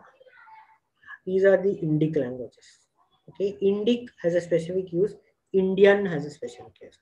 So Tamil is an Indian language, but not an Indic language. Sinhala is an Indic language, but not an Indian language. Okay. Now there is such a thing as a sprachbund. Okay, which is a term used in linguistics to say that many languages that exist in a particular area may share common grammatical features, but not genetic features. So when I say genetic, not biological genetics, but linguistic genetics. That is, the languages have common origins. They come from an ancestral language and they share similarities among themselves because of descent from a common ancient ancestral language. Okay. So those are known as the genetic features of languages, and the grammatical features are of course but grammatical features can often be borrowed between languages. So there is what is known as vertical transfer. So from Sanskrit to Prakrit to Apabhramsha to Hindi, Marathi, Gujarati, Punjabi, etc. That is vertical transmission. But cross borrowing, so like English words borrowed into Indian languages, those are horizontal transmission. So languages exchange words all the time. Okay, this is known as cross borrowing. Okay, sometimes there is also what is known as reinvention. You like a particular grammatical feature you see in another language and you adapt it to your own language. Okay, then there is also language replacement, which is you were born speaking one language or you were born into one language speakers group, but because of many reasons, political, social, trade, etc., you stop speaking that language or you never really speak your mother tongue, but so lots of Madrasis in Mumbai, for example, and I can use the word Madrasi because I am one. If anybody else uses, that's racist. Okay. So, for example, many Madrasi children in Mumbai do not really know Tamil or Kannada or Telugu or Tulu or all the whole lot of Dravidian languages. They only know Hindi, Marathi, and English.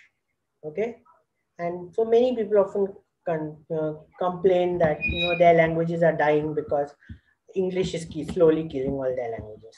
Okay, so what often happens is this language replacement does not happen 100%. What happens is there are many features of your native language that you bring into the other language unconsciously. So, for example, as I have told you, many Indians will happily use the present tense to refer to the future. Okay, and non-Indians find this a little awkward. They think we're speaking bad language. Okay.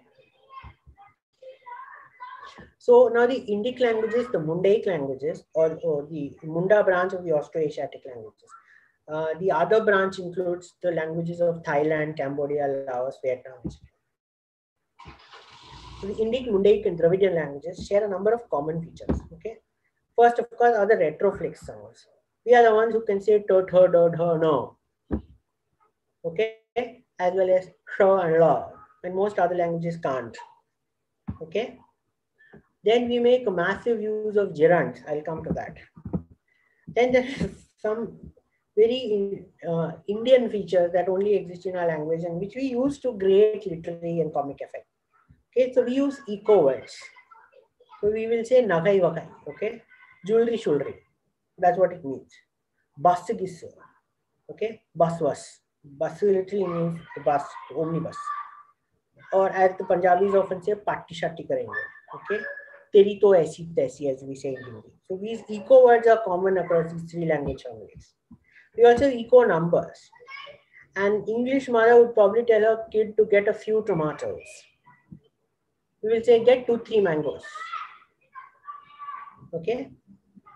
And then you don't quite realize you want to bring 2 mangoes and be scolded by a mother for bringing too few, or bring 3 mangoes and be scolded by a mother for bringing too many.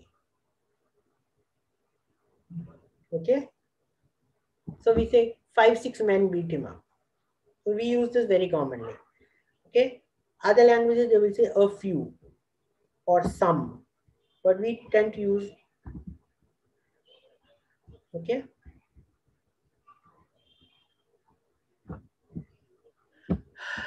Now the other thing is syntax. Syntax is the way subject, object, and verb must be arranged in a language for them to have meaning. Okay. Chinese is a language that is critically dependent on syntax for meaning. If you change the order of Chinese words, the sentence loses meaning. Okay. Sanskrit and Latin are completely syntax free because every noun has its own case and every verb has its own conjugation. You can write the sentence in any which way and the meaning will not be lost.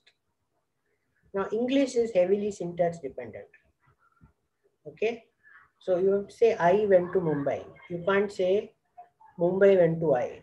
It makes no sense. Similarly in French, je suis allé à Mumbai. Okay. In certain languages, in India, there is some freedom. So in Hindi, you can say मैं Mumbai gaya, which is the normal language. Okay, but for different ways of emphasizing, you can say gaya मैं Mumbai or Mumbai मैं gaya. Okay, it is not lost on. Okay, nobody is going to mean that Mumbai went to me. Okay, so similarly, these are features common to Indic as well as Dravidian language. Na Mumbai ki bonen na Mumbai ki na bone. Okay, but in general, the verb comes last, the object second, and the subject first. Okay, so this is again something that is shared by all these languages. Now, remember, English and Hindi are the related languages, but in English, you can't switch them around without losing Mumbai. Okay, I Mumbai went to makes no sense in English. Okay, so whereas if you switch them around in Hindi or in Tamil, it makes sense, even though these two are unrelated languages. So this is the sprachbund concept. Okay, they share grammatical features but not genetic features. Hindi, English, and French share genetic features but not grammatical features. Okay. Now this sprachbund thing, some of it is as far back as Rigvedic Sanskrit. So in fact, Rigvedic Sanskrit is so strongly influenced by the Dravidian and Mundaic schools, by the language families, that is one reason posited by a lot of people to say that the Rigveda and therefore all its successor Vedas were composed here in the Indian subcontinent and not in Afghanistan or in Central Asia, as some other scholars say. Because if they were composed there, they would not have acquired these linguistic features. Okay.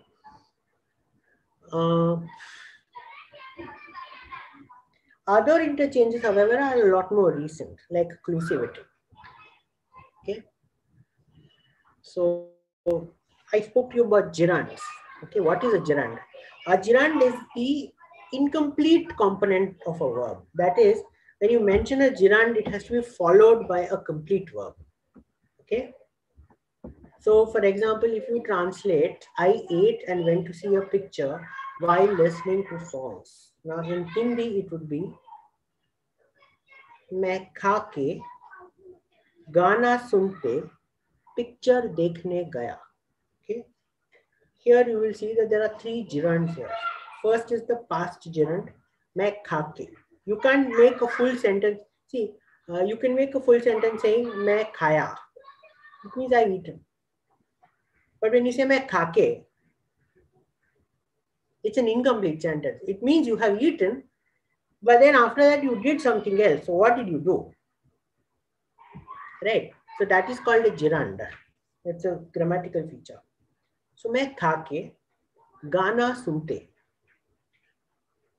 Okay. Now if you say मैं गाना सुनता हूँ, that's fine. That's a complete sentence.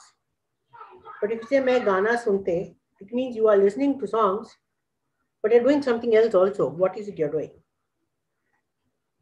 Okay. And picture देखने गया. Again, picture देखूंगा is fine. It means I will see a film. That's a complete sentence. But if you say picture देखने, it means you are going to see a picture, but what? Okay. So a gerund always means that there is one action which has to lead to another action. Now these are common in, okay. Now chapter paattu kettukondu padam paaka pone. That's how you will say the same sentence in Tamil. Okay. In Kannada you would say it. Okay. Nanu ಊಟ ಮಾಡಿಕೊಂಡು songs ಕೇಳ್ಕೊಂಡು picture ನೋಡಿದ್ದು ಹೋಗಿದ್ದೀನಿ. Okay, so gerunds exist in all Indian languages. That's a sprachbund feature. Okay, and it is believed that the Sanskrit speakers saw it among the Mundaic and Dravidian languages, and they liked the idea of the meanings it conveys, and then they devised it for their own language, and that has descended, and that is now in all of its descendants. Okay. मी जेवण करून गाणे ऐकून picture बघायला गेलो. So similarly in Marathi also you have gerund. You have gerunds in all Indian languages. Okay. I may not be the most grammatic speaker of all these languages. I'm just making an illustration. Okay. Whereas the Europeans get super confused by these constructions. Okay. It's not something that they can wrap around their head. Okay. If the European is talking to you, he's going to say something like, first I ate, then I put on my headphones and put on some songs, and then I went to see a picture. Okay. So the gerund for the future is constructed by went plus verb 1 plus 2 plus verb 2. Okay. I went to see, I go to see, I will go to see. So that one future gerund they can construct, but they can't do the other two. So they will have divided it into 3 sentences. We can complete all this in 1 sentence. Okay. In the consonants I've already talking to you, we have all Indian, Munda, Santali, Bengali, Hindi, Punjabi, Tamil, Malayalam, Marathi, Kodok, Malto, Nepali, all of them have these retroflex sounds. Okay. The languages outside don't have them. Okay. So for example, there is this, so the retroflex t and the retroflex d, they don't exist in all languages, and they exist only in the European, Iranian, Arabic, Chinese, all around the world except us. Okay. So as I said, a cup of tea, we will say a cup of tea. And that's literally how you can catch an Indian. Okay. Unless you're an Indian who grew up as, you know, American born confused Desi, and you were exposed to those alveolar sounds and you can make them, the moment an Indian goes, I mean, apart from the color of your skin, of course, you can be caught out by these retroflex sounds. We are the only people who make them. Okay. If those of you who are familiar with the sitcom Big Bang Theory, some of the one of the ways Raj was made out to be Indian was his particular tendency to pronounce these retroflex sounds, where others were using alveolar sounds. Okay. Then when I spoke about clusivity, now this is something common in Dravidian languages and among the Indic languages that are near the Dravidian languages, but not away from them. Okay. So clusivity, there are 3 types, of which 2 types exist here. So one is when you're talking and you're talking of I and other people talking to you. The other is I and you talking, but not including the others, which is a feature that exists in many African languages, but not in India. And then I, you, and others, so everybody is included. The first and second are found in the Dravidian language. Okay. So to give you an example, now say the following in different languages. Okay. So say to yourself, I have 2 tickets.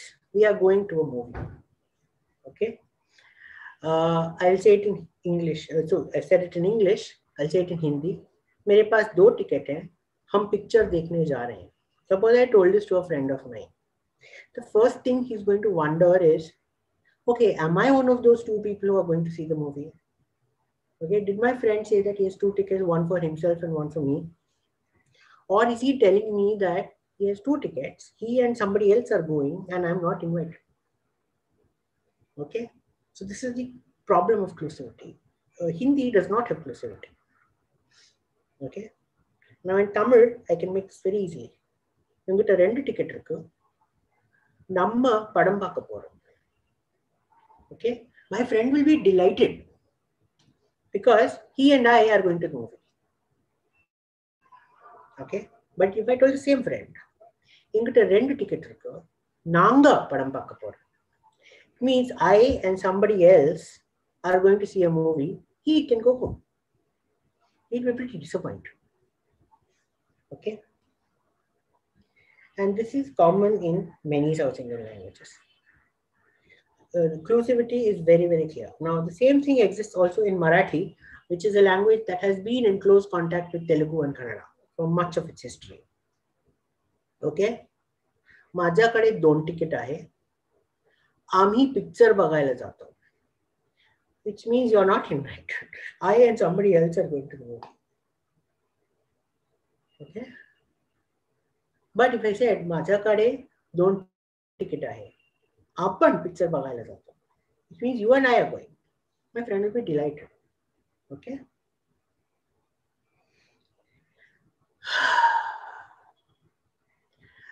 Now, there is, Kannada has a very clear. It has only the inclusive pronoun of we, and it has actually lost the exclusive we.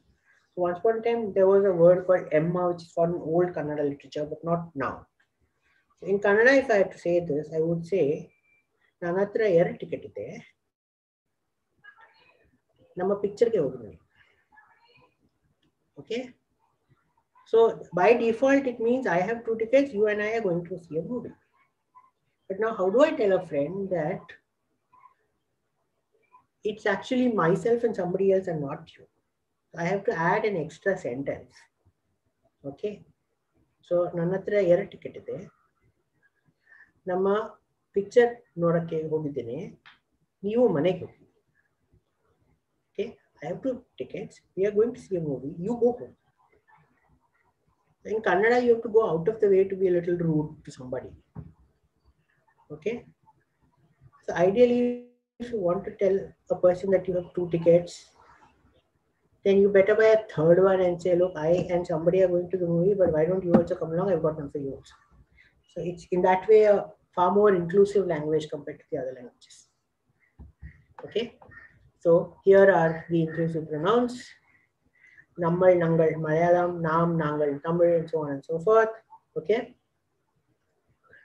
As I said, in Kannada, there's only Navu, which is sorry, it should be up there. The inclusive pronoun, the exclusive one is missing. Okay? I made a mistake in the table. Okay? So for example, the Bangalore Metro is officially called the Namma Metro. It is an all-inclusive metro. Everybody is welcome to ride on the metro. Okay? So it's a beautiful way of being inclusive without necessarily having to make up a fancy slogan or anything. It's just Namma Metro, our metro, everybody's metro. Okay, so on the right, you see 2 very famous Tamil movies. One is Yenga Vettu Pillai, starring the legendary MGR, which means this boy, Hamare Ghar Ka Ladka. But this is an exclusive. Okay, Ye Hamare Ghar Ka Ladka hai, you have got nothing to do with it. Okay, and on the right is another movie which is called Namma Vettu Pillai. Okay, which is like saying Apne Ghar Ka Ladka hai. This boy belongs to everybody in the village. Okay, they're 2 very different movies, different time periods, etc. But since we are all heavy duty filmy people in the South India, I thought I had to give a filmy example. Okay, with that, now I have finished my time and I will skip the writing bits. So my bad, I sort of didn't keep to time, but just one last thing I would like to tell you. Okay, now the Dravidian languages have many levels of expressing respect for somebody. Okay, so for example, if you really very politely want to tell somebody that time is over, they ought to be going, in Tamil you would say Tangalukku neramagavillaya. Okay, are you not getting late? So polite way of hinting that maybe this thing needs to finish. But if you want to be a bit more direct without hurting the opposite person's feelings, okay, you will say Tangalukku shendra vendama. Don't you need to leave? Okay, suppose that person is still not getting the hint, then you be a bit more direct. Tangal shendralam, you may leave. Okay, at this point and if the person is still not gone, then you sort of more directly say, Neengal pogalam, you may leave now. Okay, and the fall from Tangal to Neengal is a real big drop in respect. Okay, and the person's still on. Maybe it's a minister's chamcha, like really sticking to you, know. Then you probably be very direct. You please leave. Then you get more direct. Ninga pongo. If it still doesn't get it, your level of respect drops further. Now it becomes ni po. Nahi gaya, ni poda. Ni poda de. Okay. At one point, you will stop saying ni. You just say poda de. Nahi sun raha hai. At this stage, you're probably calling in your guards and asking them to throw that person out. You will say poda. Okay. And at the end, you'll probably just want to spit on that person and say chipa. Okay. And so before I lose these layers of respect, I will say bye-bye. Vanakkam. So thank you very, very much, Raamesh, for the 12 layers of respect and a very respectful way in which you've dealt with the Dravidian languages, their history, their evolution, their etymology, their spread, their possible parentage of Korean and so on and so forth. I think we can take a couple of questions before we wrap up, even though we've had a rather exhaustive session. Yes, ma'am. We don't really have time, but since Raamesh has taken the pains of, putting the ads in between the breaks, I would like to say our Tamil teacher Shashikala is here. Shashikala, would you please unmute yourself and also start your video? So there's a nice question from Vinayak Gokte who says, which day in the week will the Tamil language course be? Yeah, it's on Monday and Friday. Shashikala, are you there? I think that Shashikala ma'am is not there. Yes. Hello, I'm here, but I'm unable to start the video. I think you guys should start the video. Yeah, video is paused from your side. The host has stopped it. Yeah, I started it. Please do it. Yeah.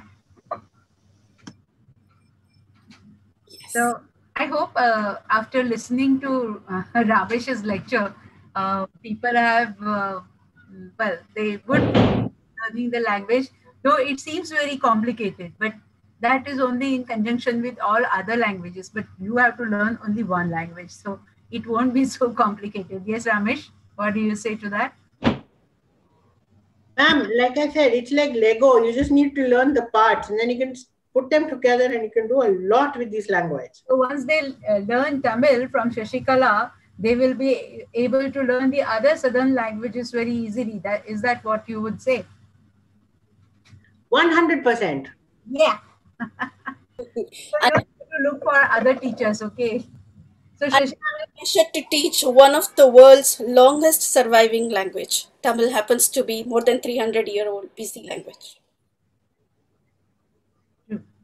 I am a Tamil speaker. Then I lived in Bombay and I learned Marathi. Then when I went to Bangalore, okay, you make one khichdi of Tamil and Marathi, and that is Kannada. Then you know that Malayalam is already a khichdi of Tamil and Sanskrit. So if you know basic Sanskrit, you know Malayalam. It's true. Then you make a khichdi of Kannada and Malayalam, and then you get Tulu and Kodava. That's how I learned all these languages.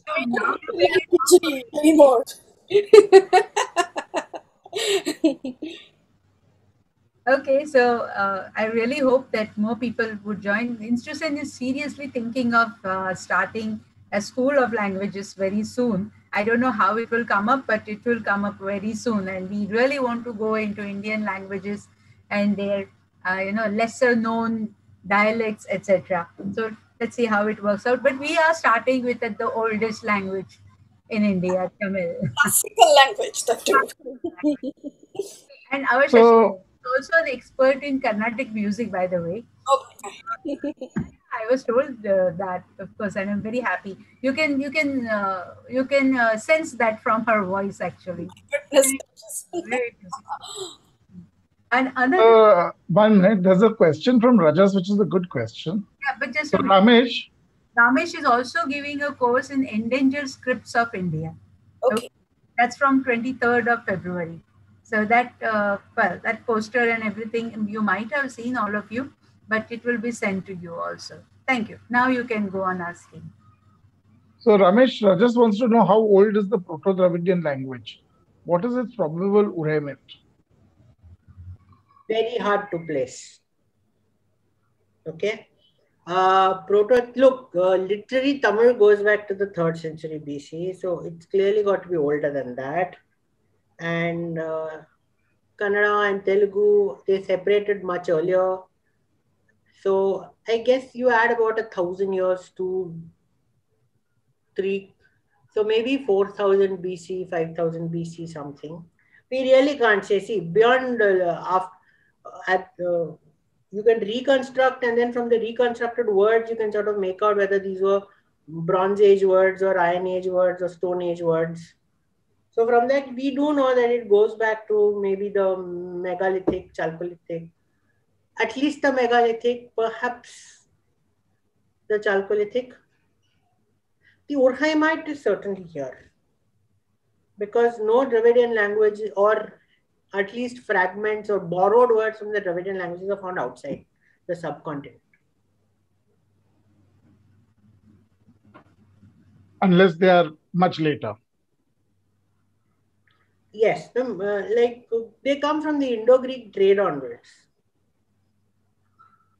So ginger is probably the oldest word that went out of India. But I'm saying that very gingerly.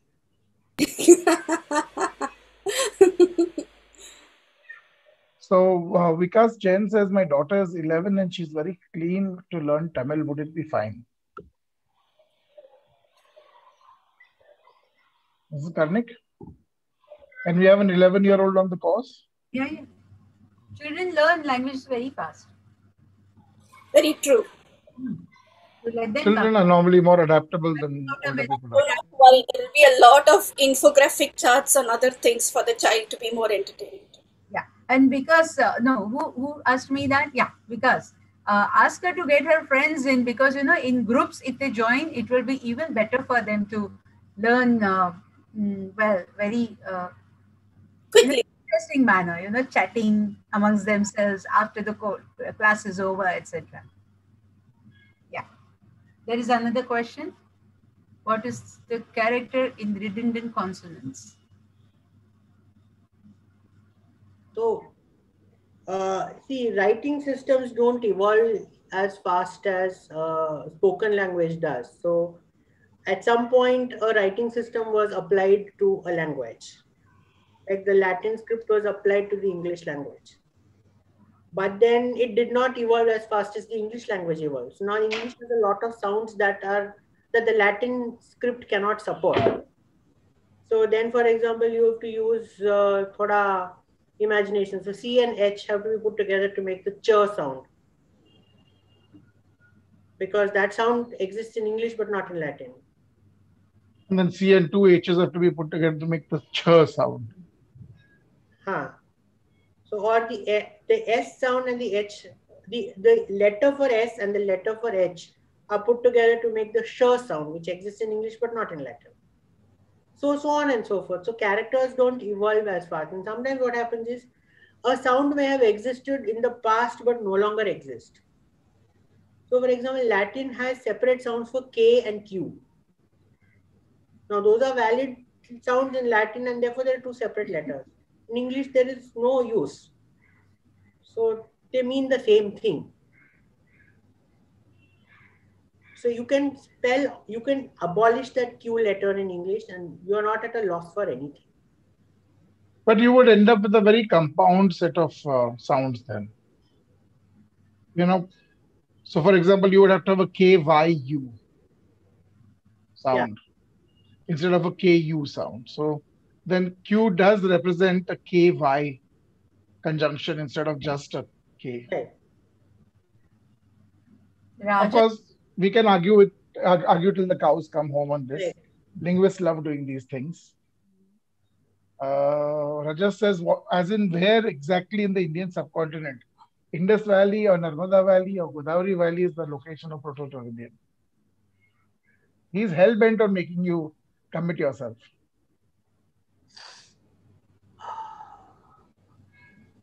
Okay, if I have to commit myself now, Jagdalpur is the area. Now you disprove. See, there's a genuine problem here of complete disconnectivity between the Neolithic, megalithic peoples of southern India and the Harappans. If you have the Harappan speaking Proto-Dravidian and then coming down to the Dravidian lands, then there is a pre-existing language that they have completely and totally replaced. Correct. But in the megalithic period, we have enough megalithic graffiti that is Proto-Tamil. So then there is a problem all over again. So, it's not that simple as we'd like it to be. So archaeology, linguistics, comparative philology, they don't necessarily all agree with each other. The answers, Rajas, are not that simple. And people move, scripts and languages overlap each other very often. And it's very, very difficult for us to sit today and figure out exactly what paths these took in the past. Am I right, Ramesh? Correct, sir. We can speculate. Of course, you can speculate. Like, how old are the oldest Tamil writings? It depends on whom you ask. We're pretty sure they're about 5th century BC now. Now that Rajan and all are getting very good dates for their sites. Correct. But then that will, annoy a whole lot of people because the Brahmi script is not supposed to exist before Ashoka. So now what are these people doing? That means Brahmi moved from the south to the north? Why not? I have no problem at all with Brahmi moving from the south to the north. Already there is this very bizarre phenomenon of the horse apparently being there in South India first and north later. Probably iron also. Which is bizarre because the Urheimite of the horse is Central Asia. If at all, it should have come via north to the south. How does it go? And the word for Ashwa and Aswa is very well known in Indo-Iranian languages. Yes. So for example, the father of Zoroaster is Paurushaspa, the keeper of grey horses. Right. So, it's Ashwa, Aspa is very much there. There's no denying it in both the languages. So they had a word for horses, but no horses. That is a real Lulu. Or maybe they were making sure that when a horse died, they ate the horse and ground its bones to make their bread. Yes, exactly. So they left no proof that there was a horse, except in their language. Maybe it was a thing that they had about horses. Yeah, it's funny. But then very often languages do have words, especially amongst migratory populations, where they might not have those objects any longer. And that's just there to make people like you and me, Rajat, just run around in circles even further, a few thousand years later. Right.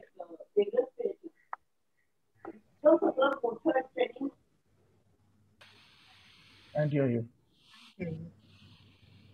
Couldn't hear you. Well, there is another question by Dhruva. Dhruva's question is, does the language Tamil consist of levels like any other foreign language? If yes, how many levels are there in the upcoming course? What will be the students' ability about the language Tamil?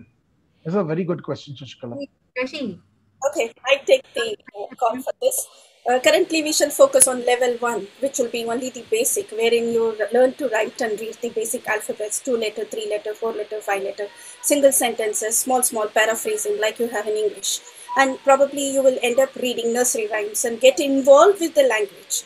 Maybe there will be a lot of storytelling, theory telling and other stuff which the student can enjoy. But nothing in detail where you are going to be talking about historical writings and literature and diaspora, none of those things. Level 2 and 3, initially as of now, I'm thinking of keeping it as a club 1, wherein like in any other foreign languages, you know the basics. You don't need to have the help of English language to understand. So even in level 1, which is divided as 45 days or 45 sessions, the first 20-25 sessions will have the language with the help of English. But the last 10 or at least 15 sessions, I'm planning to completely erase on the notebook or the handouts that I would be sharing anything in English so that they get the feel. Otherwise, what happens, it becomes very easy for them to pronounce it from English and then pick up the language. So this is what my level 1 will be. Level 2 will be absolutely only in Tamil. Level 2 and 3 will be clubbed. Either we can take a call whether we want it clubbed or we want it as independent one, depending on how the students feel at the end of level 1. And the fourth level will be probably just something like you have your graduation level, wherein like you start reading the history yourself, you start knowing the language, you don't even need anybody, and you start experiencing or go back to South. Whatever we are teaching or we are going to be teaching here, when they go there, they can relate to everything over there. So that's what ideally level 4 should be. And after that, we can figure out, because they don't need you after that. They can themselves figure out as to how to. It's like learning to swim and then they are on their own. So this is what initially I have in my mind. So, I hope that answers your questions. Yes. And you are completely proficient in Tamil once you can negotiate with an auto driver in Chennai. No, I think I disagree to it, because South India, everybody, even a rickshawala speaks English. So you don't need Tamil as a language to walk over there, unlike in Calcutta, where you just can't walk without knowing Bengali anywhere. Okay, absolutely. But the idea is not because we want them to speak to the rickshawala or the autowala. The idea is for them to like the language, go back to the poets who have written beautiful things, and then probably connect it even in their own literature or history, or like you said, the architecture, the archaeology, and whatever they want to. That's the entire crux. At least I feel that is what they should be looking up to. I was just kidding, ma'am. You know how our Madras auto. Sorry? So basically, guys, those of you all who only want to learn Tamil so that you can go to Rajnikant movies and not have to have subtitles, it's good for you all also. Don't worry. You will also be able to then put away the subtitles and follow the movie without having to keep reading the subtitles or asking your girlfriend or boyfriend what he's saying. Provided they all come for the first level, wherein after that only there won't be any subtitles. Yes, Dr. Rajeswaran. Do they speak Tamil in Chennai? No, they don't speak Tamil in Chennai. They speak Rikshawala Bhasha. They don't speak Tamil in Chennai. I thought that is one of the... No, that is not. That is definitely not true. They do. So this is like they haven't spoken English in the United States for years. yeah. Sridhar said Chennai. Sridhar didn't say Tamil Nadu. So if you want to travel elsewhere, parts of Tamil Nadu, then you should know Tamil. So they speak Tamil over there. You can also get along in Bengaluru if you speak Tamil. True. Yes, to a large extent, all parts of South India, even Kerala. If you know Tamil, you can go and survive. But once you know Tamil, you can understand Malayalam. You might not be able to speak it, but you will understand it. No. I find Malayalam easier to understand than Tamil. That's because if somebody is going to speak softly, slowly, you can probably pick up. In case you have to actually talk to a localite over there, you can understand absolutely nothing. That is a different thing altogether. That's the thing. Okay, Akshata wants to unmute herself and ask something. Please, Akshata. Meanwhile, yes, Dr. Rajeshwaran. The point is, I think, like when we are learning Tamil properly with the backdrop of certain literary texts, you get to speak pure Tamil in that sense of the term. So what the basic problem is, like the language spoken in Tamil Nadu, language spoken in Trichy town, language spoken in Tanjavur, they're all very colloquial. As a Tamil speaker, I cannot speak pure Tamil for beyond 2 or 3 minutes in that sense of the term. So when you start actually, and for instance, by birth, we also have our first language interferences. And you are in a quandary if you've got 2 languages, for instance. The Tamil, which is spoken by my sister, the elder sister, actually, is with a lot of Palghat influence in that sense of the term. So each and every place has got a different kind of a Tamil which comes up. And for a particular structure, I think you will have to read proper Tamil. And I am also talking about a Tamil which is anterior to this font coming in and the typewriter coming in and so many other things, the computer coming in, because they revised the script in that sense of the term. Yes, that is So true. we also start using so many English words. How many people still know Tabal Nilayam? Chutrula Tal is what we call a circular. So when you start speaking pure Tamil, I'm not talking about stories written in Anandavegadan and Kumudam popular journals today, which is also a colloquialized Tamil which comes in. So when we read something like Kalki's writing, for instance, Ponniyin Selvan, or something which goes back, this is only popular fiction, but the Tamil there is pan Tamil Nadu Tamil. Okay, it could be understood by people in Trichy, it could be understood by people in Tanjavur as a purer form of Tamil. This is what I feel learning Tamil in a structured way might possibly help. I today don't dare to speak Tamil anywhere else because I use English words, a thing which I've never done in my life ever before. We had a teacher, and I'm just a small anecdote, 30 seconds more I will take. His name is Devanesa Pavanar. They said, why do we name this library after him? This teacher of mine, he said, don't you know who Devanesa Pavanar is? He had a heart attack and died. So these are people, when I used to turn around and say, Sir, circle vandacha, in colloquial Tamil, he said, Tamil pesungal ayya, Tamil pesungal. Chuttulathal enge irikindrathu endru kelungal. So this kind of Tamil is what will help us understand literature.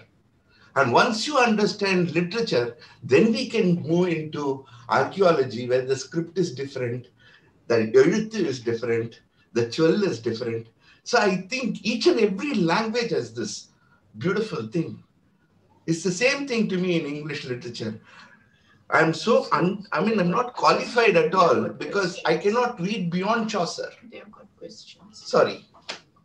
I thought I should share this with you. Most people don't know that there is English that is before Chaucer. Yeah. Hello, sir. Bolo Akshita, loudly. R is different from R, or it is the same. R, the redundant consonant. There are two R's in Tamil and most Dravidian languages. There is the simple R, and then there is the trilled R. Okay. Maram and Haram. For example, Maram and Aram. If you look M-A-R-A-M and A-A-R-A-M. But then when you are going to be writing it, and when you are going to be pronouncing, you will be spelling it. Maram is tree. Maram is tree. Aram is your goodwill or the dharma or what you do. Basically, reading it in English will not help you because you will get just one alphabet for both the R's. So it won't be the entire lessons in case one is going to be doing. You will have everything written in Tamil. As against Tamil, you will have it written in English. And the spelling will also be so that they correlate. The idea is to read, write and understand the language. And not like German where you are just going to be writing the alphabet of ABCD for ABCD and then finish it off. So Raamesh and Shashikala, are there two R's alphabetically to represent these two R's? Yes. The two separate aksharas. Do you get what I'm saying, Akshara? If you do it in English, it makes no sense. No, you write it differently also. Like in Hindi, you have different kinds. Like that, you have here also different kinds. This are sorry. The double consonants, that amma and that word and this ra is both different. No? Both are different. Ra and Ra and Ra are two separate Ra's. It's not the double Ra. How? Okay. You will have to learn it phonetically. The place of articulation in the mouth changes. R versus R. One is retroflex, the other is alveolar. Okay. Got So it. when you have a repetitive consonant, the location in your mouth does not change. So ma, so both are completely nasal and there's no absolutely any shift in it. Though there are other ma sounds also, though they are not there in most Indian languages. So let's not go down that road. There are So That mer is that both mers are same, and this there is r is no different from r. join the course, Akshata. You will find out exactly what it means. no two ma. And Okay, for the okay. ra that you're asking, if you just go on Google, probably give a search for Tamil alphabets and two ras, you will see the write-up. The script itself is totally different. So once you take a look at that, then you will know that they sound different, they are different, and they are spelt different, and they are pronounced different. But Okay. it is not the same with ma. Ma is just a single one. You don't have two mas. All In alphabets you amma, don't have two. there are one half mer and one complete. This discussion here, Akshata, I mean, these are very fine points, and you need to address it elsewhere. Okay, okay. Thank you, ma'am. Okay. You can message me, I'll take it forward with you. Yeah. So Okay. Madurai and down south, says Padmavasanta, have a more pure form of Tamil.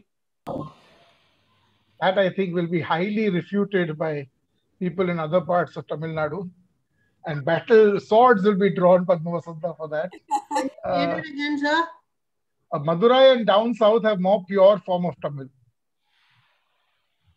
I told you, maramari ho jayega. So Preeti says, are we learning 4 levels in the Tamil course? Yes, there will ultimately be, we hope, 4 I am levels of the from, Tamil. as down south as is possible. I am from Kanyakumari. I don't think it's pure. It's pure. You are the purest.